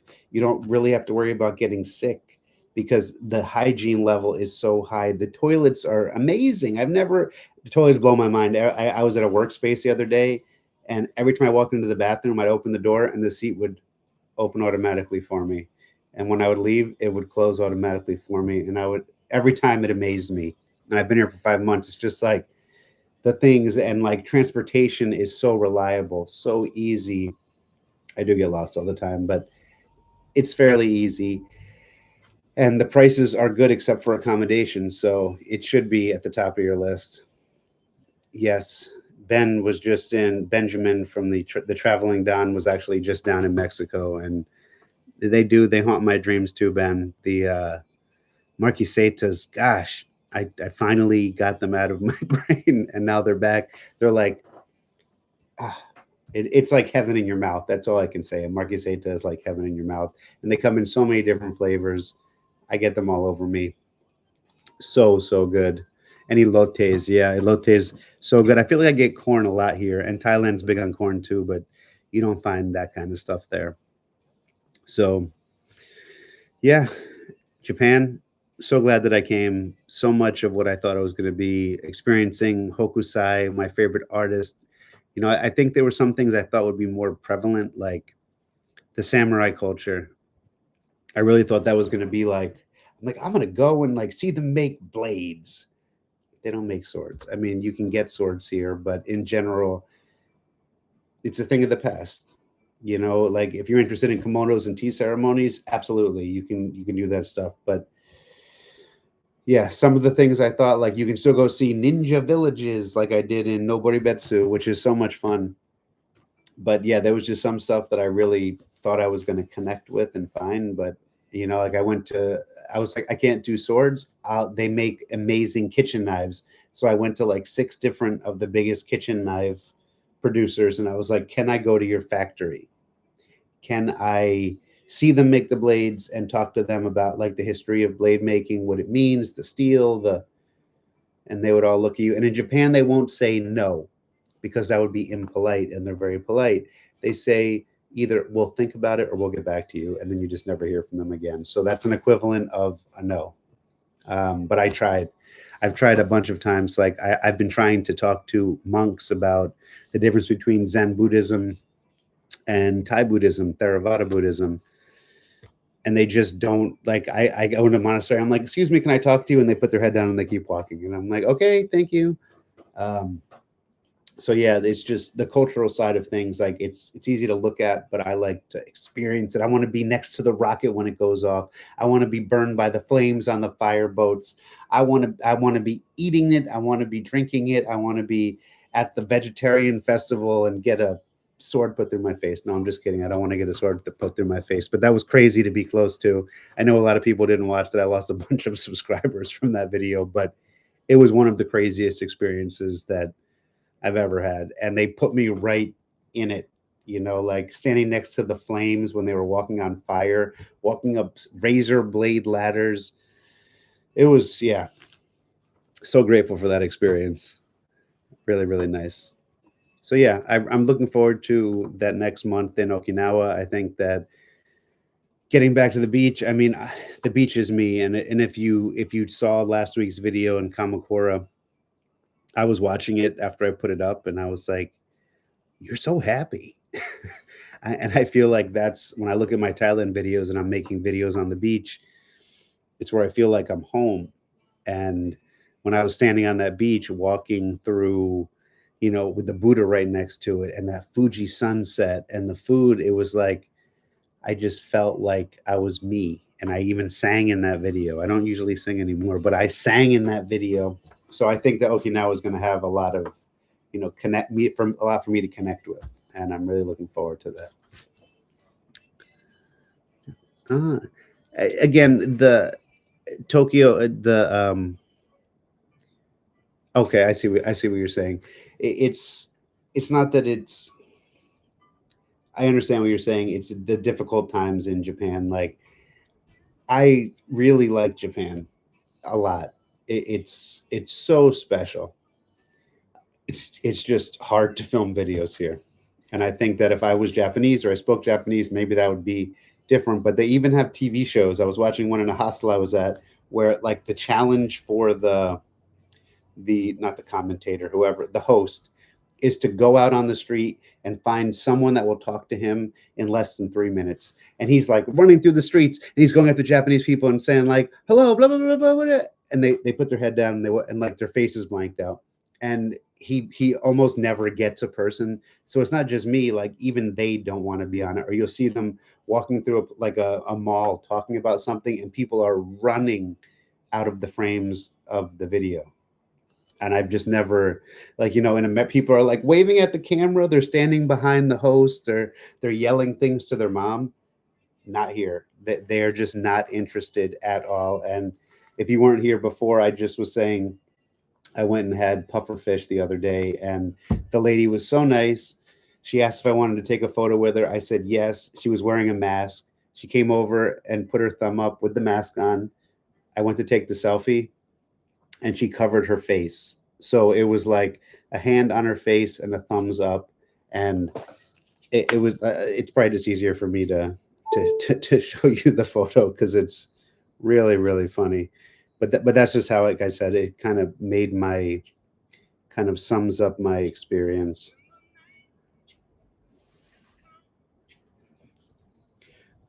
So, like, super friendly, but like, why even offer to take a photo with me? That's like they're friendly, but there's always that barrier between you.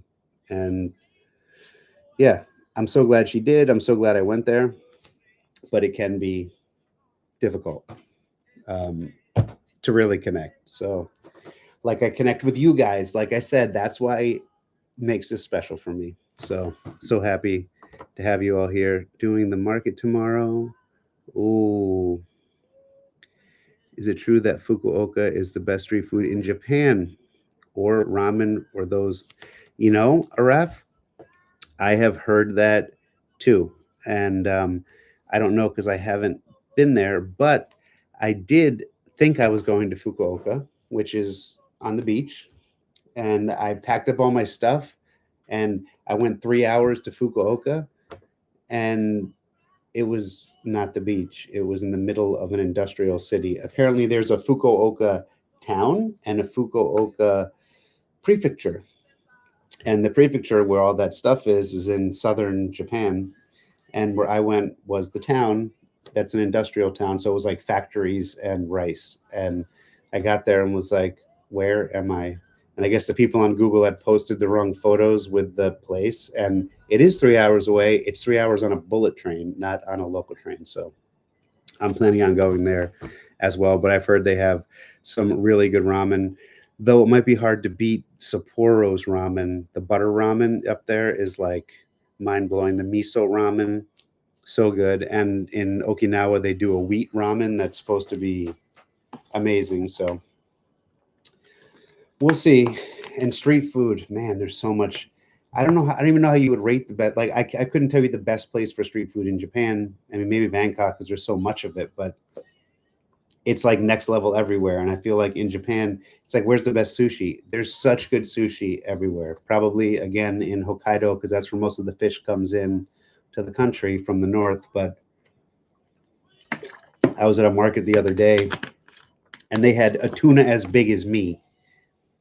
Like they had three of them on a table, and the guy was just like, again, cutting chunks out of it, doing the little slice, and then putting them on people's tables. It was So good, but they were like $40 for 5 pieces there. So there are definitely tourist areas and not tourist areas, and they're actually talking about making some changes in Japan next year for tourists. So they're talking about making the visas shorter, taking away the tax free, and doing dual pricing for Japanese and tourists. So I don't know if that will affect food or just activities and transportation, or how much it will affect it, but it's definitely something that is. They actually just elected an anti-foreign party to the government or something like that. Again, not all Japanese people, just some Japanese people, and it's not necessarily us tourists. It's other countries that might exploit things here, like exporting products that aren't supposed to be exported and things like that. And they're also, the rules in Japan are very important for everything. One of the things that it drives me crazy a little bit is like it'll be midnight and you're standing on a one-way street, and I could jump from one side to the other, but the light is red, and Japanese people are patiently waiting to cross the street.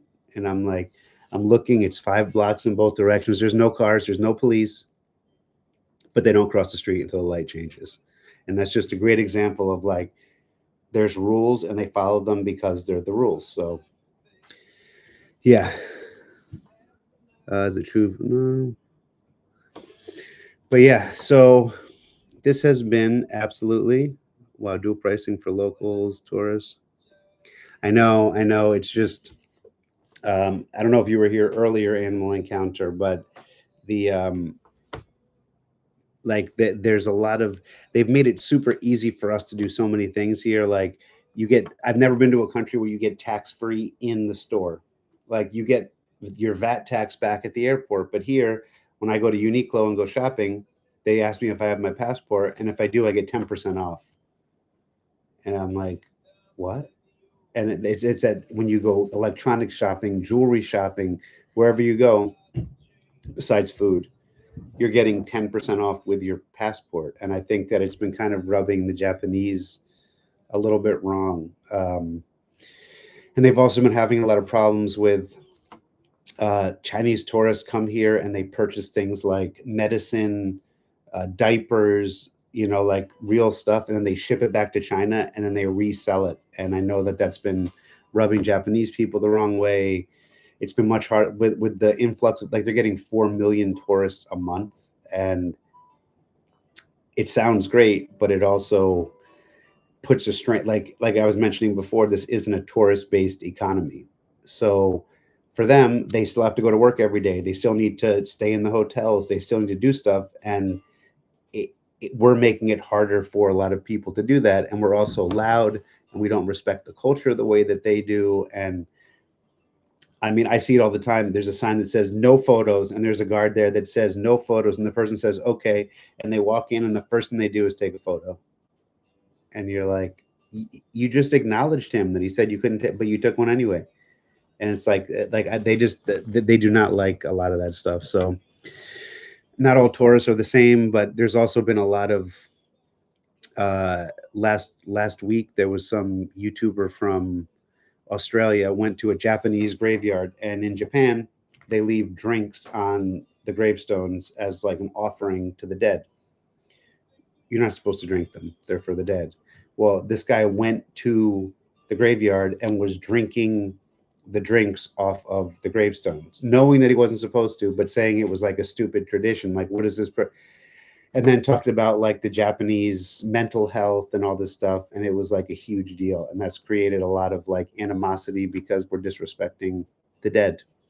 We're disrespecting their beliefs. And it's not all of us, but we kind of get lumped into it at the same time.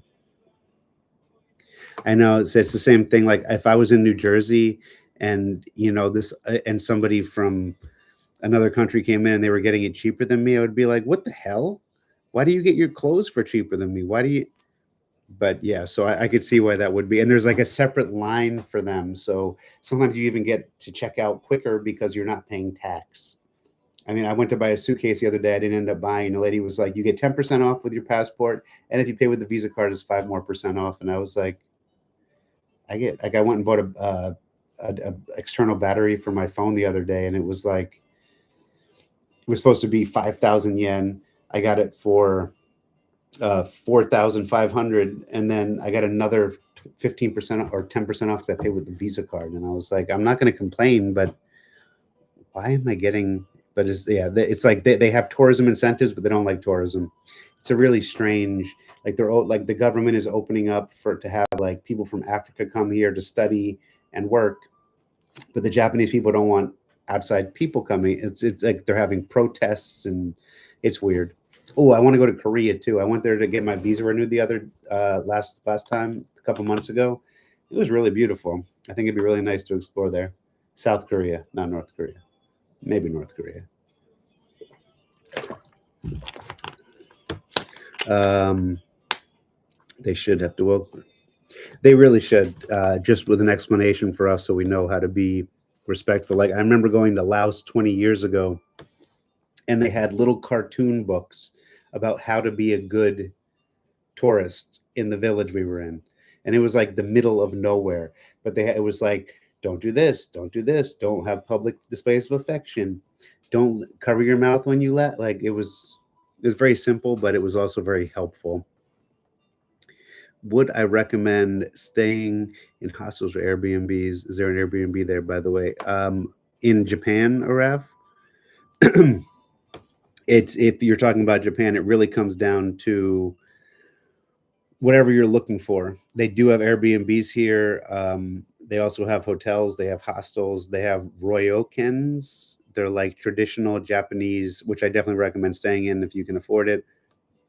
They have like tatami mats on the floors, and your bed is like you like unroll it on the floor. It's a nice bed.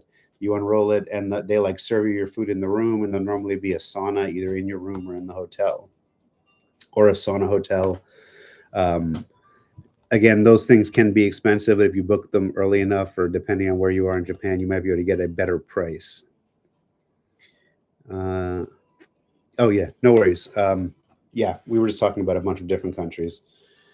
So yeah, it's a good choice. But this has been so much fun, guys. If you have any more questions, please feel free to put them up. But it's getting towards midnight here in my time, and I love it, and I love you guys. But I'm going to get up and edit all day tomorrow. But this has been so good. Oh, we got somebody. All right, Sandy's here. I'm staying. Hey, Sandy. How are you from Washington? DC. Oh, yeah, Seattle. Okay. My sister lives in DC. So, yeah. And like the cleanest hotels I've ever been in. So, whatever you choose, a RAF should be fine. But yeah, I use either Booking or Agoda typically to book my stuff. And I always check them vice versa. Sometimes Booking is cheaper, sometimes Agoda is cheaper.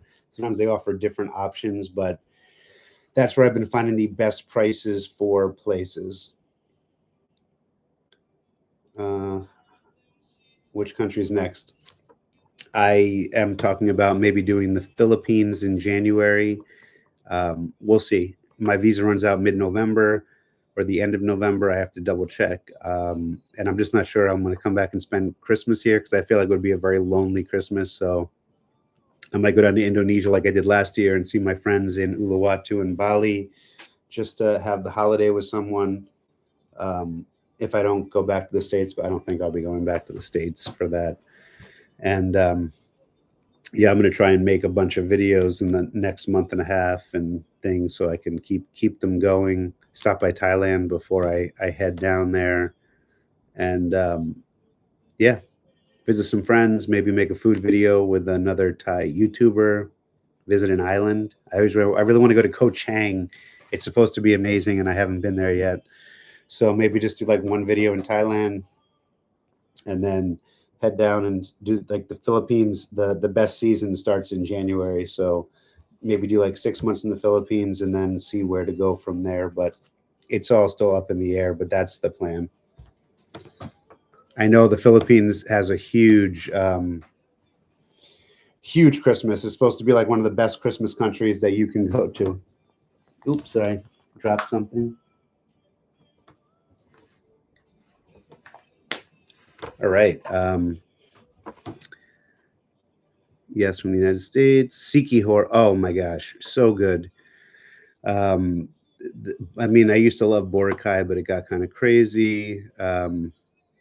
It is an amazing island, though. Camiguin, like they have a saying there, like "Come again to Camiguin, or you'll never leave Camiguin." It's like some of the best night diving I've ever done in my life. But the Philippines has so much to offer. Such friendly people, beautiful women, friendly men, and some of like the bluest water.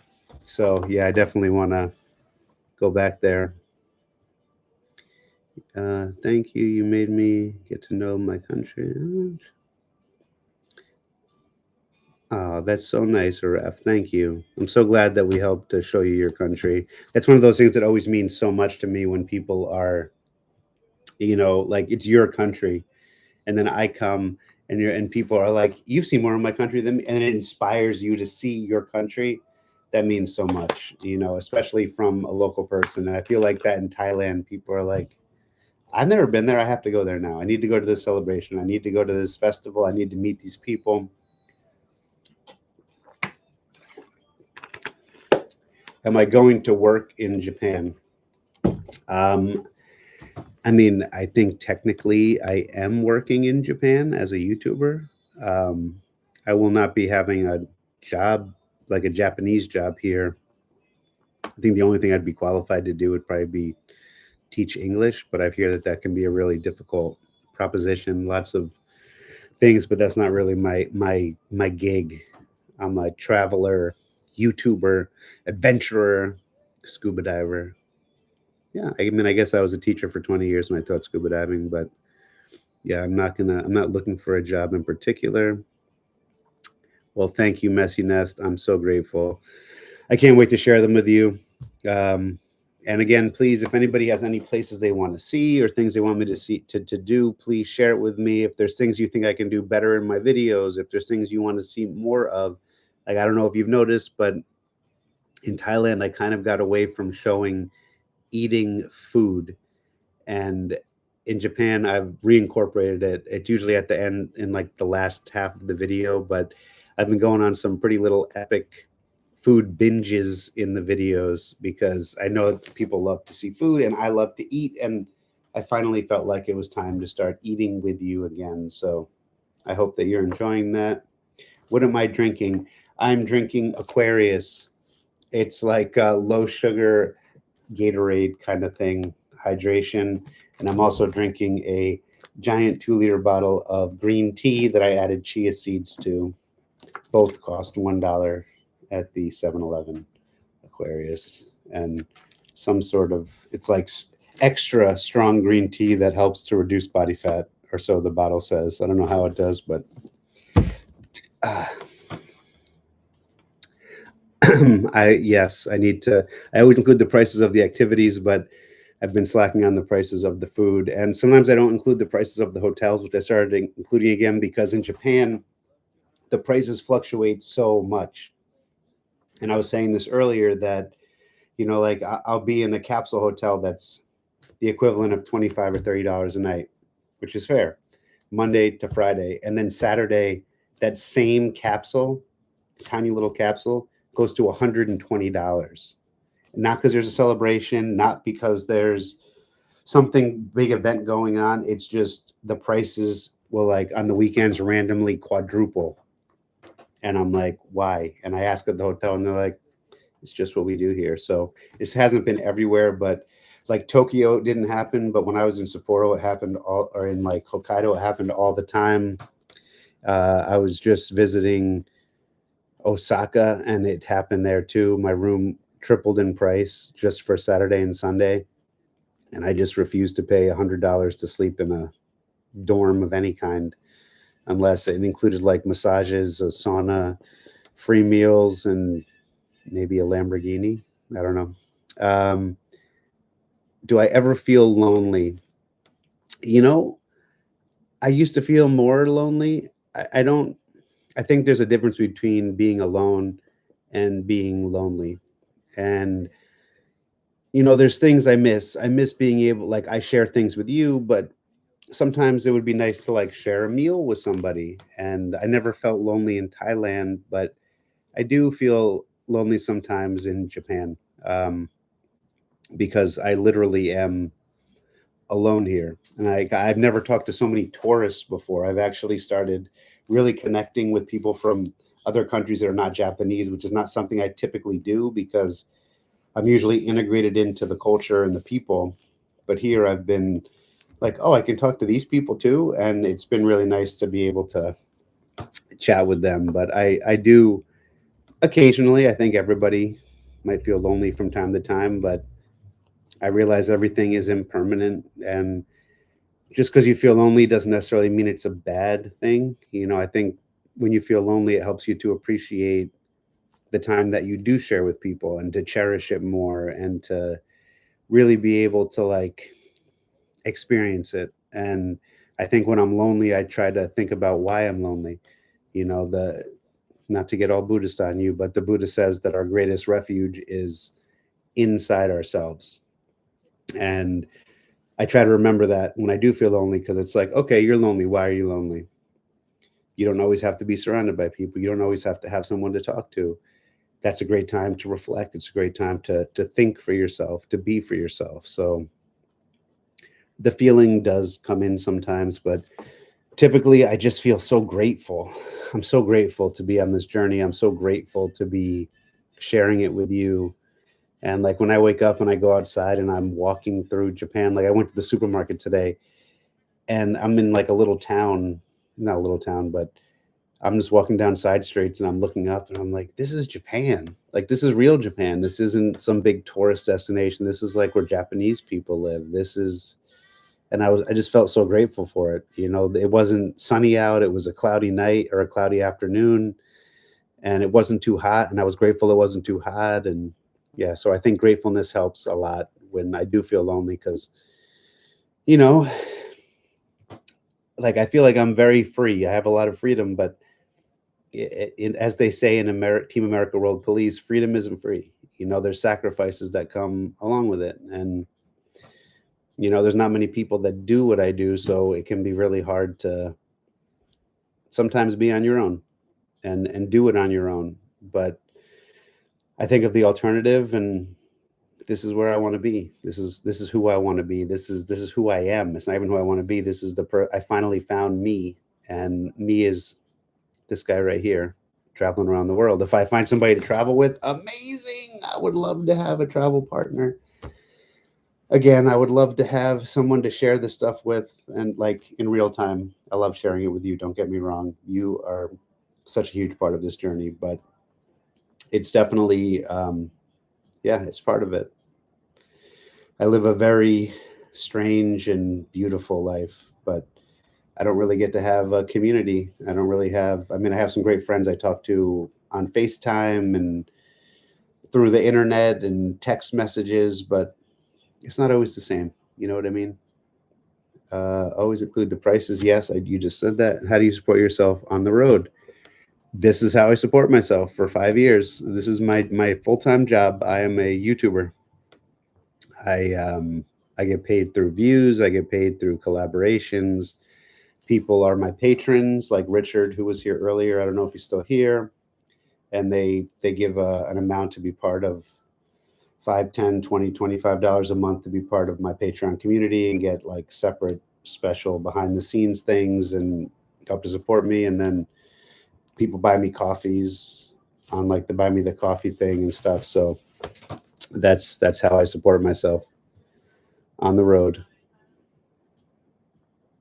And you can find a job while you travel, dry potato and jam. I mean, there's lots of online stuff that you can do. There's lots of, um, you can sell things if you're like I met a software engineer the other day that just travels and does the stuff on his computer. So I've met authors out here, people that develop apps. I mean, there's literally thousands of jobs you can have in travel. Mine is just being a content creator and YouTuber. Have I ever been to Switzerland? Michelangelo, it's a great name. Um, I have not been to Switzerland, and specifically because it's pretty expensive. And I'm just, as the last, leading from the last question of what do I do for how to support myself?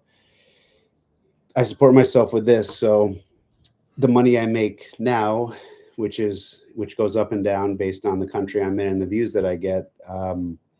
It's much easier to support myself in a place like Southeast Asia than it would be in America or in a place like Switzerland.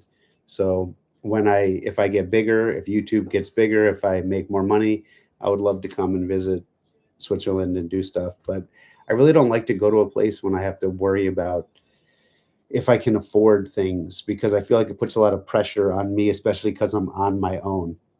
Like if you're traveling with somebody, being able to split the cost of renting a car or your accommodations makes a big difference. And when I was in Hokkaido, there were a lot of places that I wanted to go to, but were only accessible by car. And I feel like if I went to, like, I wouldn't go to New Zealand right now, even though I love New Zealand, because it's just so expensive. And when you have someone to split the cost of renting a van or getting around, it makes it much more doable. So maybe if I get a collaboration and somebody is traveling with me, that would be an option. But I'm probably gonna have to put it off for a little bit until I can get a little more revenue together to make it worthwhile. Because I don't want to go someplace and not be able to do the stuff I want to do and eat things and really have a good time. Yeah, basically everything is expensive there, but I hear it's beautiful, and I meet Swiss people, and they seem really nice. So Europe will eventually come, but not until I can, have more of a steady income. Like I don't know if people know this, but like basically YouTube. So when people watch videos, I get paid where your view is coming from. Not that it's a ton of money, but the highest paying revenue comes from the US, Canada, and Mexico because of the advertisements that are on your videos.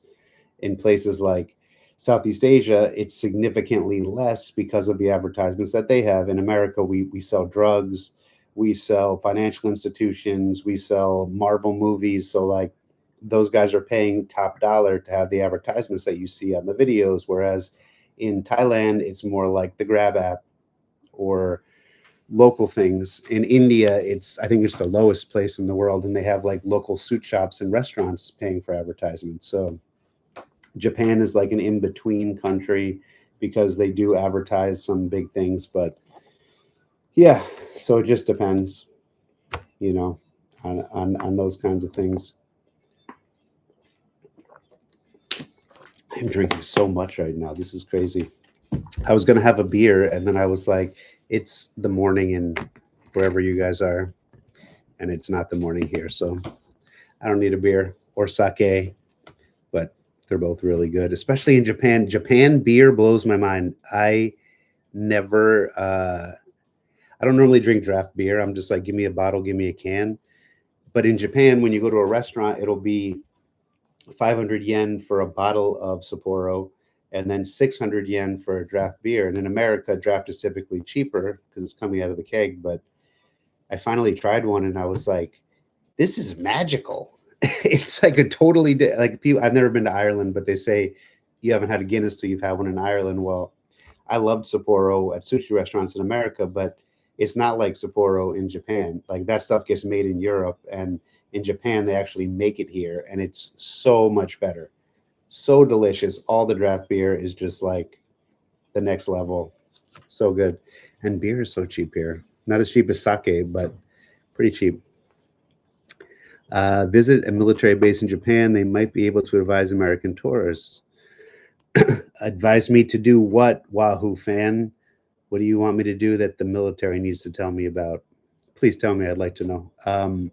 Yeah, I mean, there's actually lots of like they're really good at their, like, for people that supposedly don't like tourism.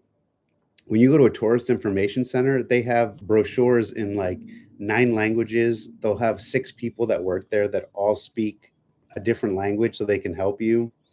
And that's what I mean. When I go to a new place, I essentially just walk in, I find the nearest tourist information center, and I'm just like, what should I do? And they take out a map and they like circle things and give you information and brochures about each individual place. And they look stuff up on the internet for you. So they're super helpful in that aspect for tourists. So you don't have to worry about that. I actually went to one the other day that was the coolest tourist information center I have ever been to.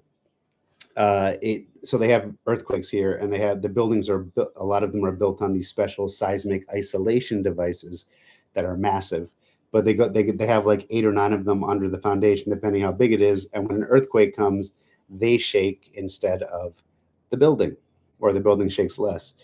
So the foundation of the building was glass, so you can go down and look at them underneath. And then when you go inside, there's this chair you can strap yourself into, and they simulate a 6.0 earthquake while you're sitting strapped into the chair. And they press the button to show you what it's like to have seismic isolation. And you go from like this to like little shakes. And then they had free oolong tea, free green tea, free water, free another beverage. They had a terrace on the roof, a koi pond, and tons of information. So it was a very cool little spot. Just like you said, while drinking beer, yeah, it totally does taste different. Oh, hello, Caracat Berlin. I'm very happy to hear from you. I know I actually have some German. I notice in my subtitles, Germany is my third highest. And I don't know if you guys know this, but um, YouTube recently gave me the option of having my voice dubbed in 9 other languages. So if you're German, you can actually go into the settings, and it will give you the entire video in German, not just subtitles, but actually speaking. And they do it for Spanish. So if you're in Mexico, you can listen to them in Spanish. If you're in France, they do it. I think I have Korean, Japanese, um, Hindi, and like 6 other languages. So that's a totally new thing YouTube's doing with selected creators like me. So if you haven't seen it, check it out. Maybe it's good. It's not actually my voice, but my Japanese friends or the Japanese people I know have said that it's very accurate and is actually everything that I say. So eventually it will be my voice, but for right now. I was stationed in Japan. They had various support groups for dependents. Might be able to make. I see. That's a great. Thank you for that tip. I will definitely check that out, Wahoo fan. Is it like Wahoo or like Wahoo Fish, Wahoo fan, or is there a band called Wahoo? I don't know. Anyway, um, that's great. I'm actually planning on doing that, and I hear they speak English down there, so I'll check it out. Travel to places. I'm grateful you're getting the chance to travel to places I don't have the opportunity to visit at this time in my life. It's wonderful that you.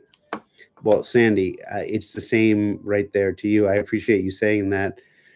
But before you got here, I was saying just how sharing these things with you is what makes this whole thing special for me, because I'm doing it on my own, but I don't feel like I'm alone, because when I'm talking to that camera, I'm talking to you.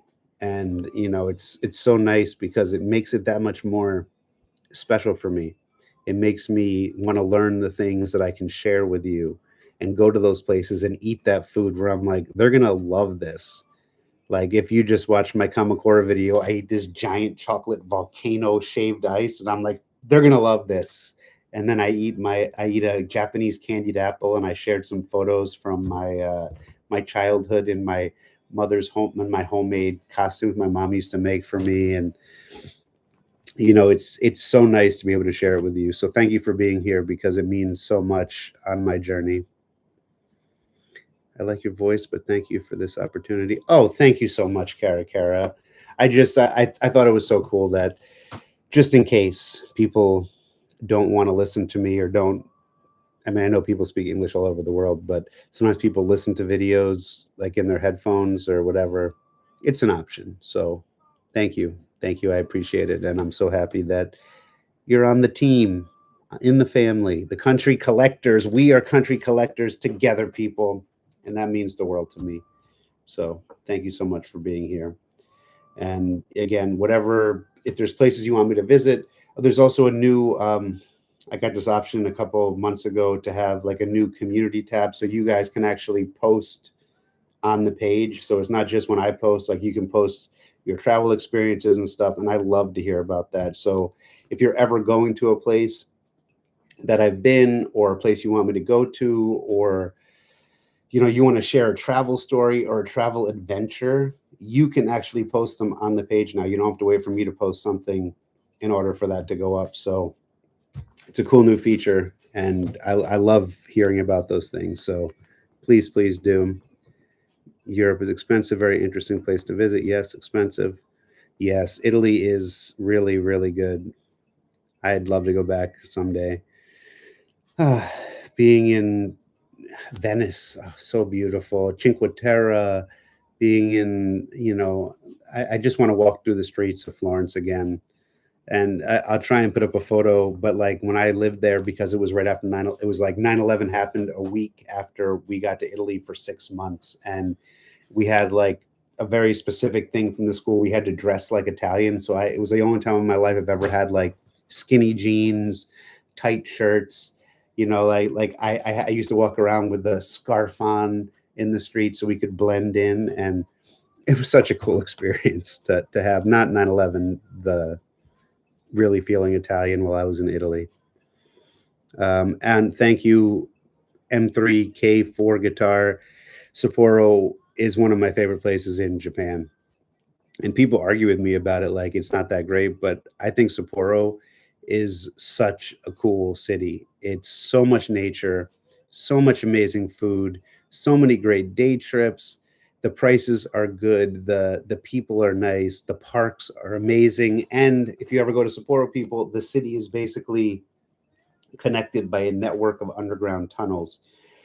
And in the tunnels, it's like shopping malls and restaurants. So you're just like walking through shopping and food. And like there was one spot I went and they had this giant glass cage of canaries that you could see. There's artwork up, and because there they get rain, they get snow, and it's really hot. So you can actually be in temperature control walking around the city. It's very cool. So definitely check it out when you're there, or put it on your list, because Sapporo has Noboribetsu, the Hell Valley onsen town, the hot spring town that's so cool, and Otaru, which is the Venice of Japan and the sweets and seafood capital of Japan. So much right there. They also have a chocolate factory you can go to. Totally recommend it. So much fun. And the Sapporo Beer Factory. What else do you need? Candy, seafood, beer, nature, nice people. Definitely worth it. And it's the best skiing in Japan if that's your thing. For those of the channel, been here since the beginning. The person that goes all or nothing, always trying to do things and learn. Yes, the Dorito Locos. Gosh, the Dori Locos, Araf.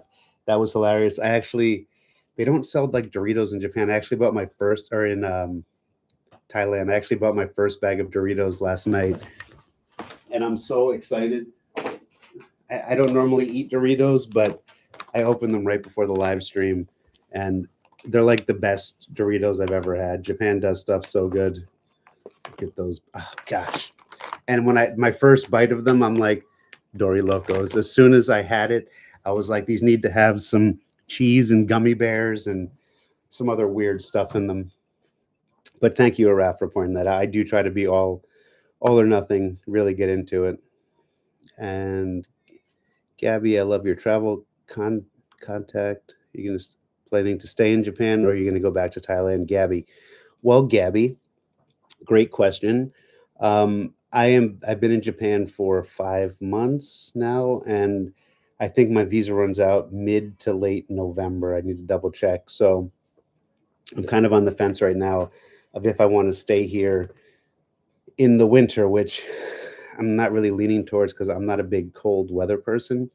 But I'd like to come back in the spring for the cherry blossoms. So I'm looking at maybe going to the Philippines next.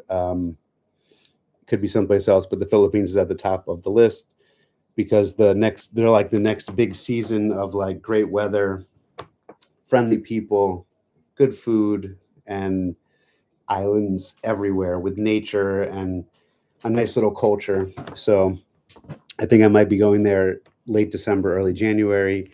But I was saying I'm probably going to spend Christmas in Bali with my buddies like I did last year.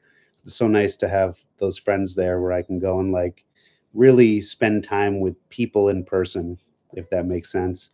And I will probably go back to Thailand for a few weeks to visit some friends and kind of recharge after Japan. But I will be continuing to post videos. I'm going to Okinawa on the 1st, so I'll be making a few videos there. And I still like right now I'm editing Osaka, Kyoto, Nara, Kobe. I'm going to be going to Hakone, probably to what's it called, Hiroshima, to see it, and then or experience it, which I'm kind of nervous about a little bit, but it's supposed to be a really beautiful place. So yeah, that's what it looks like right now. I really wanted to go to Bali next and explore, but the season's not right. And China was at the top of my list, but it's the winter there, so it's really hard for me to travel in the winter. I'm just not a cold guy. I haven't owned pants in 10 years. I haven't owned pants, and I'm so proud of that. I was the kid in high school that wore shorts year round, so yeah, I feel like they're prison for me. Pants, they drive me crazy. Um, all right, what's next? What's next? Dory Locos in Mexico City, if I'm not mistaken, and without hesitating, ate the whole thing. I did eat the whole thing, Raph, and it was delicious and strange. It's not like it would be my first choice every day, but you know what I miss in Mexico? When you would go in and buy like Doritos or Fritos or whatever, they take the bag, they cut it down to where the chips are, and then they'll dump like cheese and meat into it for you, and you can walk around and eat it with a spoon. I think that's genius. I always say Mexicans are geniuses. They know how to make you how to make you full. Yes, Sapporo beer is strong and tasty, so you got to watch your intake. Um, So yeah, Americans good to get some travel suggestions. We all need add. Oh, thank you so much, Arav. I need you guys in my life too. And yeah, I did Christmas in Bali last year, and it was one of the best that I've ever had. So much fun. It's I feel like Bali is one of those places that's filled with not necessarily people like me, but people similar to my situation. Like most people in Bali, the foreigners are they're doing some sort of work, whether they're tattoo artists or real estate agents or own their own business. One of the guys I stay with, one of my best friends, he has his own surf company. He has a surfboat that takes you to the best surfing places. His roommate, another one of my best friends, is a he has his own real estate company. His friend is a builder, and he builds like villas around Bali. And their friend owns their own coffee shop. Like so, like everyone is like solo but living there. So when it's Christmas time, they all come together, and it's just really nice to kind of like be in a little family for that time with them and go to the beach and just like hang out and barbecue. They barbecue so crazy. They're Australians and South Africans, and they know how to cook meat. Trust me, so good and just fun to be around. And nickname of the baseball team.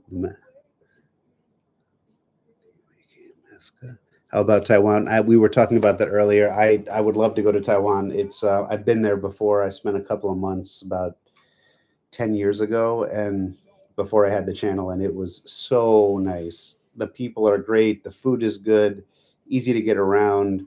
They have a bullet train there.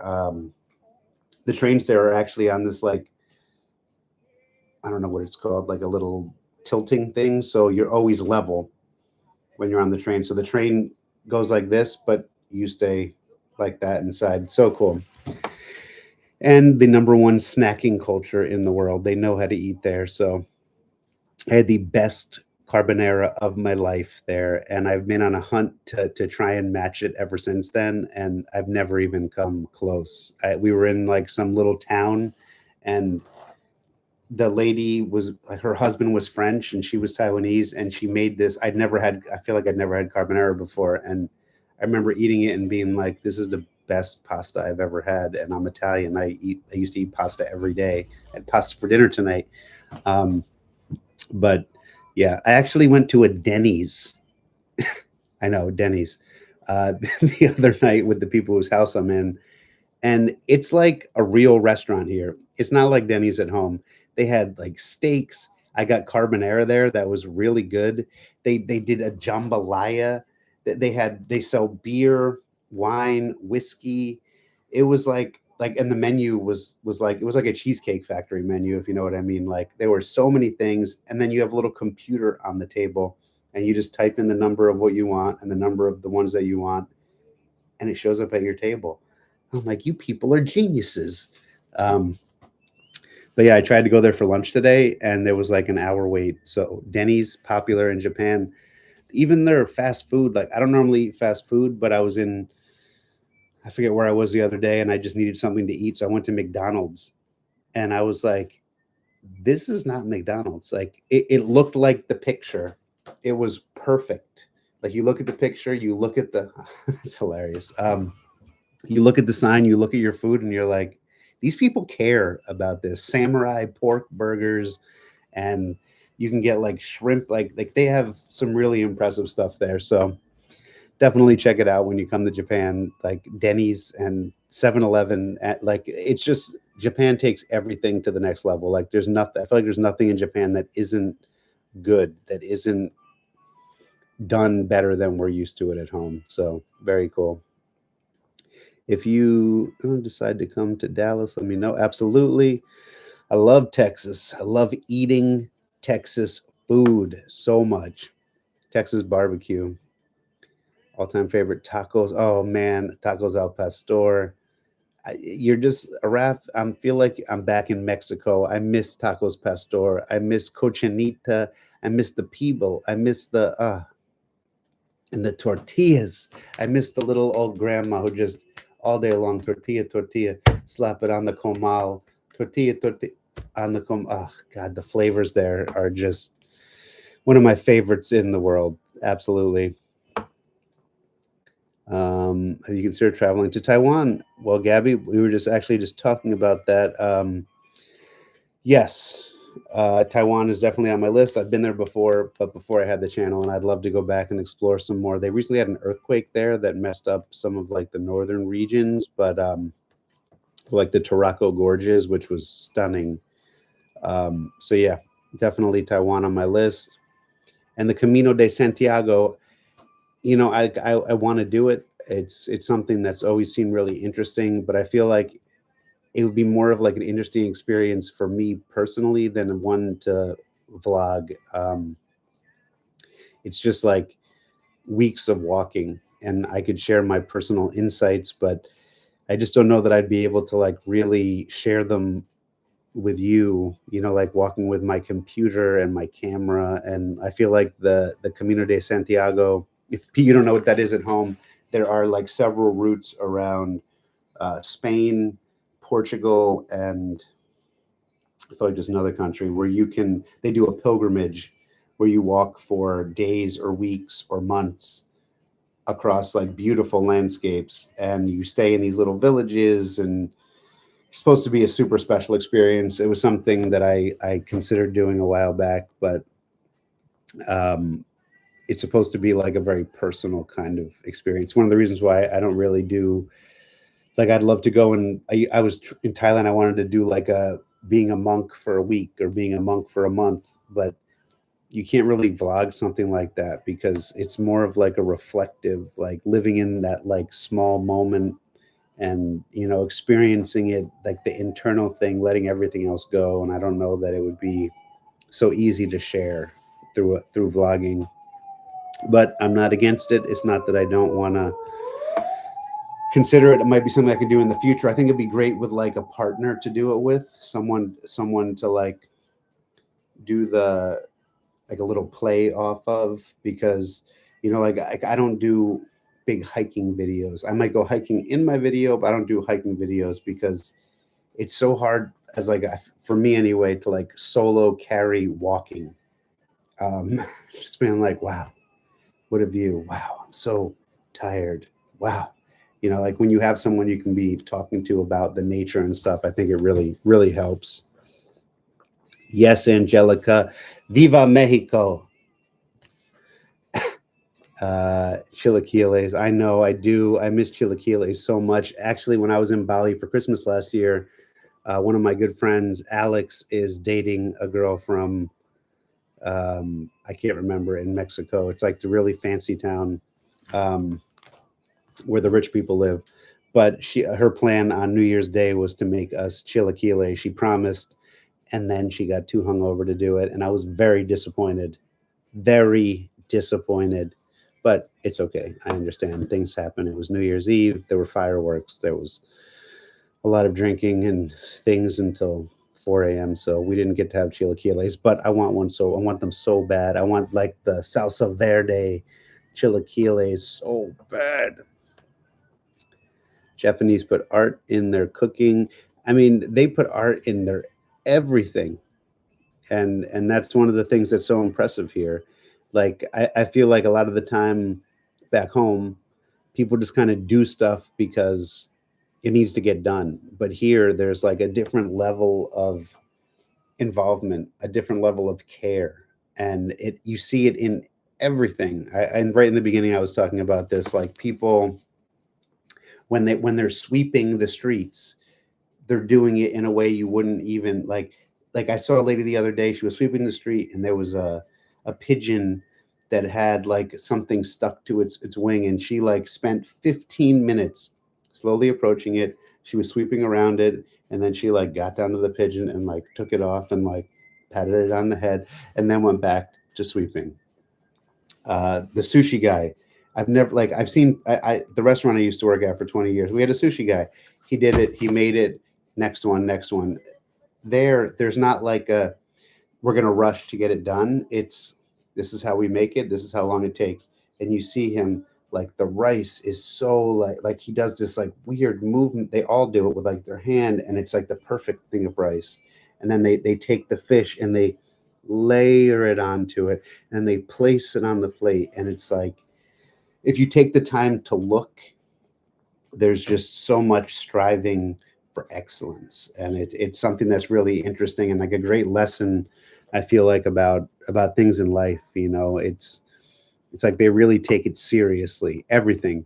And I think it creates a lot of pressure on them as well, but it also creates this amazing culture here. So I do appreciate it very, very much. Have you seen Mexican restaurants in Japan? Oh, absolutely, Araf. There are Mexican restaurants, Thai restaurants, so many Indian restaurants everywhere. Nepalese restaurants. I had some really good food from Nepal the other day. Balinese. There's so many different varieties of food here, and all of them are done well. And that's something else in Japan. Like when you see, like I feel like Americans, and I'm generalizing things. Like we either give something a 5 or a 1. That's how we rate things. In Japan, you'll see like a restaurant with a 3.5 and people are like, oh, that's a good rating, and I'm like, a 5 is a good rating. And they explained to me that a 5 isn't real, because fives, you can't live up to a 5, and a 4 is good, but maybe it was just your experience. So like typically they rate between 3 and 4 for things. So if you see a 4, it's like this is a great place. A 3.5 is like really good, and a 3 is like good. Oh, I don't know why it keeps doing that. But yeah, so it like even they even take their rating seriously. Like you see 7-Elevens with a 3.2, and I'm like, oh, I shouldn't go there. And I walk in and I'm like, this is the nicest 7-Eleven I've ever been in. Supermarket, like everything gets a rating, and they're very honest and realistic with their ratings. So it's very cool. Um, I should open one. Yes, I should open one, but I'm not Mexican and I don't make Mexican food as well as Mexicans do. So that might be a slight uh, hardship for me. But yeah, I mean, if I was a better cook, I would love to make a Mexican restaurant here. And like I said, Thai. Like you're walking through Tokyo and there's just Thai restaurants, and it's Thai people that run them. The Mexican restaurants have Mexican people. Like it's very authentic, and there's a lot of Indian food because of a lot of Indian people actually live here. So it's a big destination. Viva Mexico. Gina, I honestly don't know how Heidi is. I'm sure that she's great. I want to say back in November or December, we had a conversation, and it was just too hard for her to continue with our friendship as it was. Like she started a new life. She's in a new relationship. She's moved on, and it was really hard for me, but I also completely understood. Like if I had a new girlfriend and I was talking to my ex of 13 years, I feel like that would be a really hard situation to be in. So as hard as it was to say goodbye, I know she was doing great when we talked. She had a new job and her family was doing well, and she seemed genuinely happy. We had another, again, adult conversation about it, and it was just, for me, it was hard. It was still hard to talk to her, still hard to have our friendship, but it was important to me, even with the pain, because I didn't want to lose her. But she just we sat down, we talked about it, and I think it was time for her to move on. So it was time for me to move on too. So I unfortunately don't hear from her anymore. um, Again, it was good terms. We just decided that, or she just decided that it was time for her to like push on with her life. So yeah, I think it was. I know it was hard for me too. When you share so much love, when you share so much history together, and then walking away from it, but also needing to move on. And like I'm still doing the same thing. I'm doing it differently, but she's living a totally different life now, and I get it.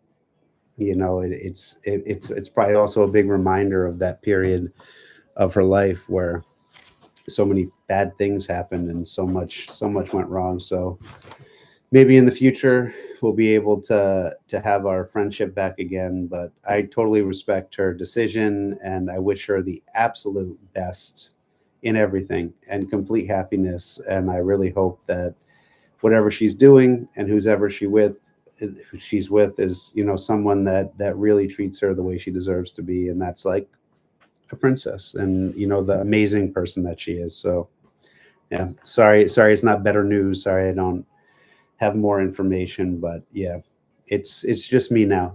And yeah, that's life. And I'm happy and I'm healthy, and yeah, it's a new journey, and I appreciate it in a different way than I did before.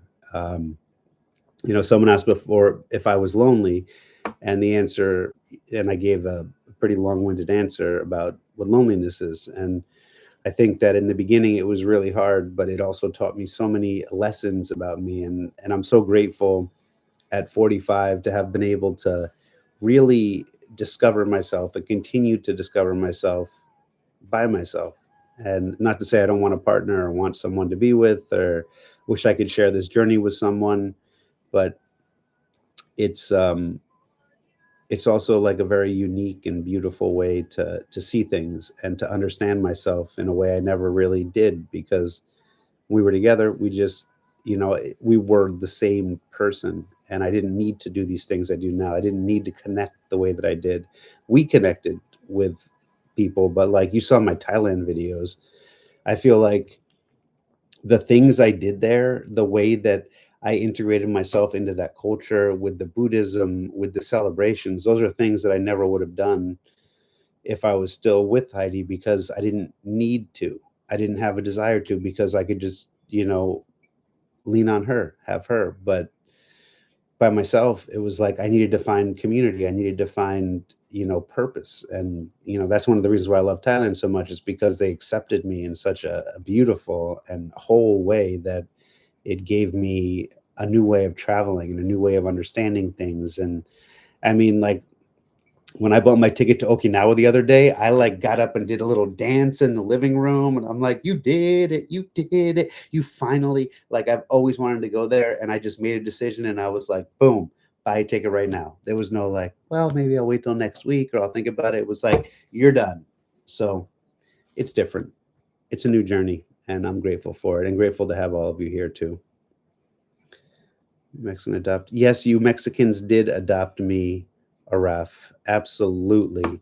And that was one of those beautiful things about Mexico. Why I said Mexico and Thailand are so similar in so many different ways, because you guys are such beautiful people that are so willing to accept outsiders as long as they're respectful and humble and wanting to learn about your culture.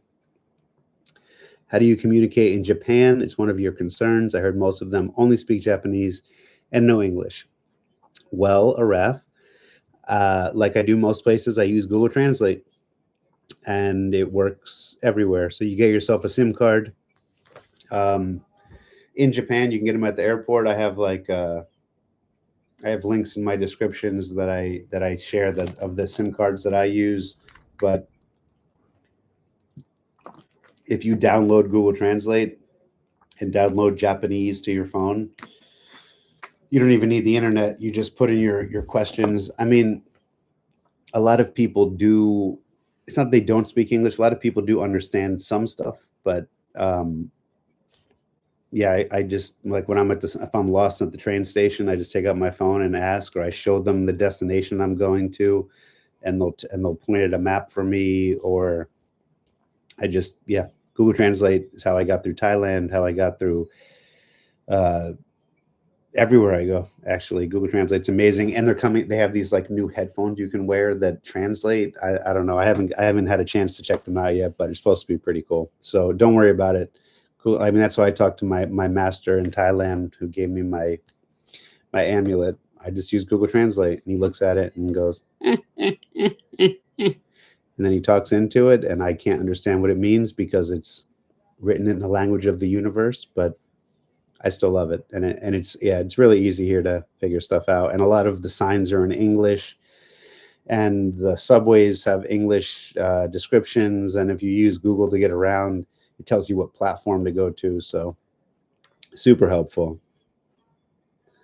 Have you used the public bathroom houses yet? Do you mean the onsen houses, or the like the shared baths for uh, like in a hotel? I mean, I think I know what you mean, Wahoo. Yes, most of the places I stay are are like onsen hotels. So like in what's it called? Like in Tokyo, in my first video, I talked about how I stayed in this onsen hotel for like a month. And my first day, the guy said, "These are the showers," and I looked in and was like, "There's 30 naked Japanese guys in there. Where are the other showers?" And he was like, "These are the showers." So he explained to me, you just go in, get naked, go and you sit on a little stool, and there's the shower head and a mirror and shampoo, conditioner, and body wash, and you just sit with naked people and shower, and then you get in the hot tub together, or the hot spring together, and the cold bath and the sauna. And it took a little bit to get used to, but now I love it. And that's typically everywhere I stay in Japan is a shared shower area and onsen. So they don't even give you the option of wearing clothes in most of them, just no tattoos, which I don't have. So it's not really a problem, but it's actually kind of liberating. There's this phrase here called totono, and it's like for after you get out of the hot and the cold, and your body, like you can feel your heart beating, and your skin is cold but your body's hot, and there's like this feeling of peace, and it's called totono. And I love getting totono. So, and it's actually one of those things in Japan where you can actually communicate with Japanese people on a different level when you're naked with them. I know this sounds so weird, but in Japan, they have there's like a hierarchy. So if you're like a big boss, or you're rich, or you're powerful, people are like kind of lower themselves to you. But when you're naked at the bathhouses, everyone's equal. So you can really be open, and they actually have like guest sauna people that come in. It's hilarious. The guy, like, we get packed into a sauna, 40 naked guys, and this guy will come in. My favorite one, he's called the windbreaker. I know that's a weird name. Stormbreaker, sorry.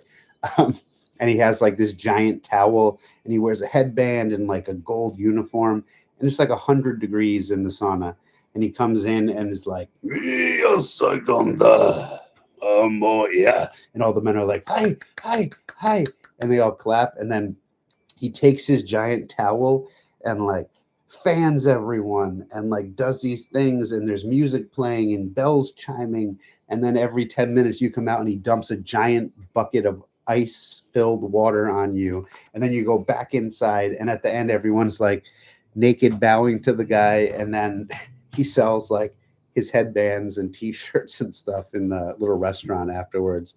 But they have women ones, men ones, and it's like a really cool, I don't understand what they're saying ever, but they'll come in with like leaf blowers and like blow that, because it blows the hot air down onto everyone, and it like really pushes you. But very cool experience, and something I've definitely never did anywhere else. But I'm also way more comfortable with being naked than I've ever been in my life. And also like like, and I'm American, so I don't think I've ever seen a naked guy besides my rugby coach that used, or captain, that used to run around the bar when we would win a match naked. And then I come here and it's like naked people everywhere. So yes, I have done it. Keep on doing what you do, and you will find some absolute. Thank you so much, Animal Encounter. I appreciate that. You know, I'm sure I will. I'm sure there is someone else out there that is a perfect fit and a perfect match. And I mean, I shouldn't say perfect because perfect doesn't exist, but you know, the right match, the right kind of thing. And you know, until I do, I'm happy. I'm happy to be by myself, and I'm learning more about myself every day, which is one of those beautiful things about travel and traveling solo, because you really see who you are. You really get to like there's nowhere to hide. It's just you. So it's a beautiful journey, and hopefully one day I'll find someone to share it with, you know, besides you guys. It'd be nice to have someone here with me, hold hands with, eat with, wake up next to. I miss that. Like, I'm a guy, I love being in love. I love that feeling. I love the everything about it, the good and the bad, the support, the so it'll be nice at some point. So I to answer your question, Wahoo fan, I haven't found a new girlfriend. I've dated a few lovely women from different cultures around the world, and they were so nice and so special. But again, you know, they went back to the Ukraine, they went back to China, they went back to other countries, and you know, even the cultural differences, which I really enjoy, can be difficult as well. And because I'm always traveling, it makes it hard. So I kind of feel like I need to settle down and find somebody, or I need to find somebody who does what I do.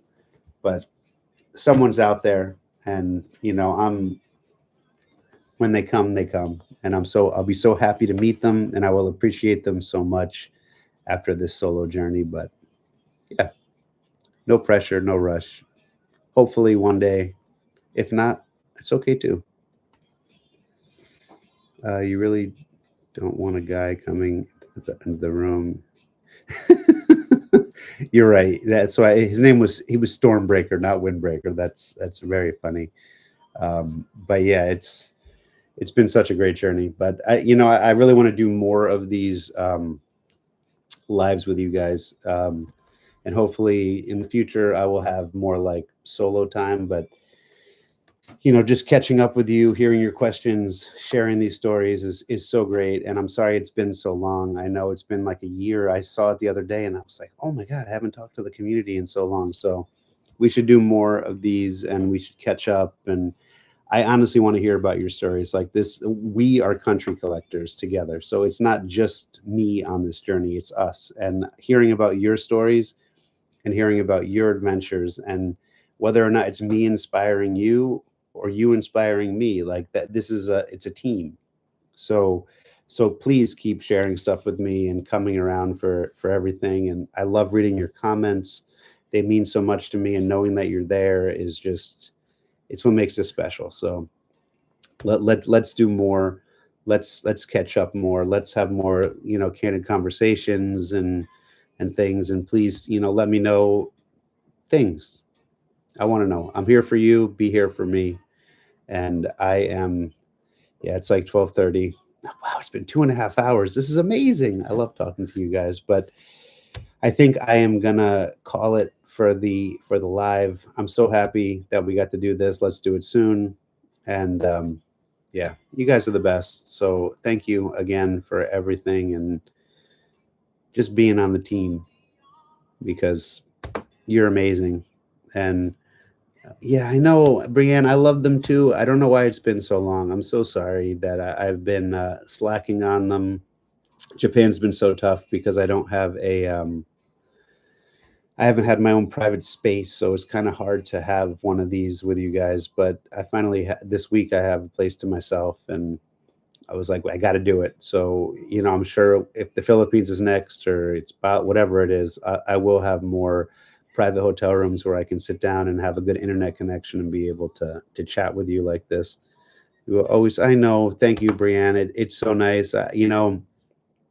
Um, knowing I inspire you and being able to share this with you is just it's so great. And those of you that stuck with me through this, it means so much to me because a lot of people didn't. A lot of people left when Heidi left. I still get nasty comments all the time. It's so crazy. um and none of you, until Gina asked just a little bit ago, no one even asked, which also means a lot to me because it's been 2 years, and this is, it's our journey now. It's not mine and Heidi's journey anymore. And I don't mind answering questions about it. It's just I don't really have anything left to say. Um, but yeah, I mean, somebody was so nice. They stuck up for me the other day. A lady wrote like I stopped following this channel when Heidi left. It's just never been the same. And it's like, why do you need to tell me? It's been 2 years. You haven't watched a video in 2 years. You decided to come back to leave me a nasty message. Like my last video in Thailand, this guy was like, "You're pretending to be happy. You'll never be happy without Heidi." And I was like, "Feel free to leave anytime you want. Like I'm just sharing me. I'm sharing my experience. If you're so like, there's the door. I'm sorry, but it's just this is it. This is the journey. I want you to be here with me, and the fact that you guys are here with me means so so much. So I really do feel like you're my family. And, thank you for, I don't feel lonely when I know that you guys are out there and I see those comments and you respond to the posts and you leave little things. And if you weren't here before, I was saying there's a new community tab that you can actually post things on the channel. I've given everyone permission. So if you want a great trip or you're feeling something about traveling or about life, feel free to go on there and post it because I want it. I want it there. It's the country collectors with an S. It's not just me. It's us. I didn't change the name because it's not just me. So please feel free to go on there and do that. Um, and just, oh yeah, I know, Araf. It doesn't bother me anymore.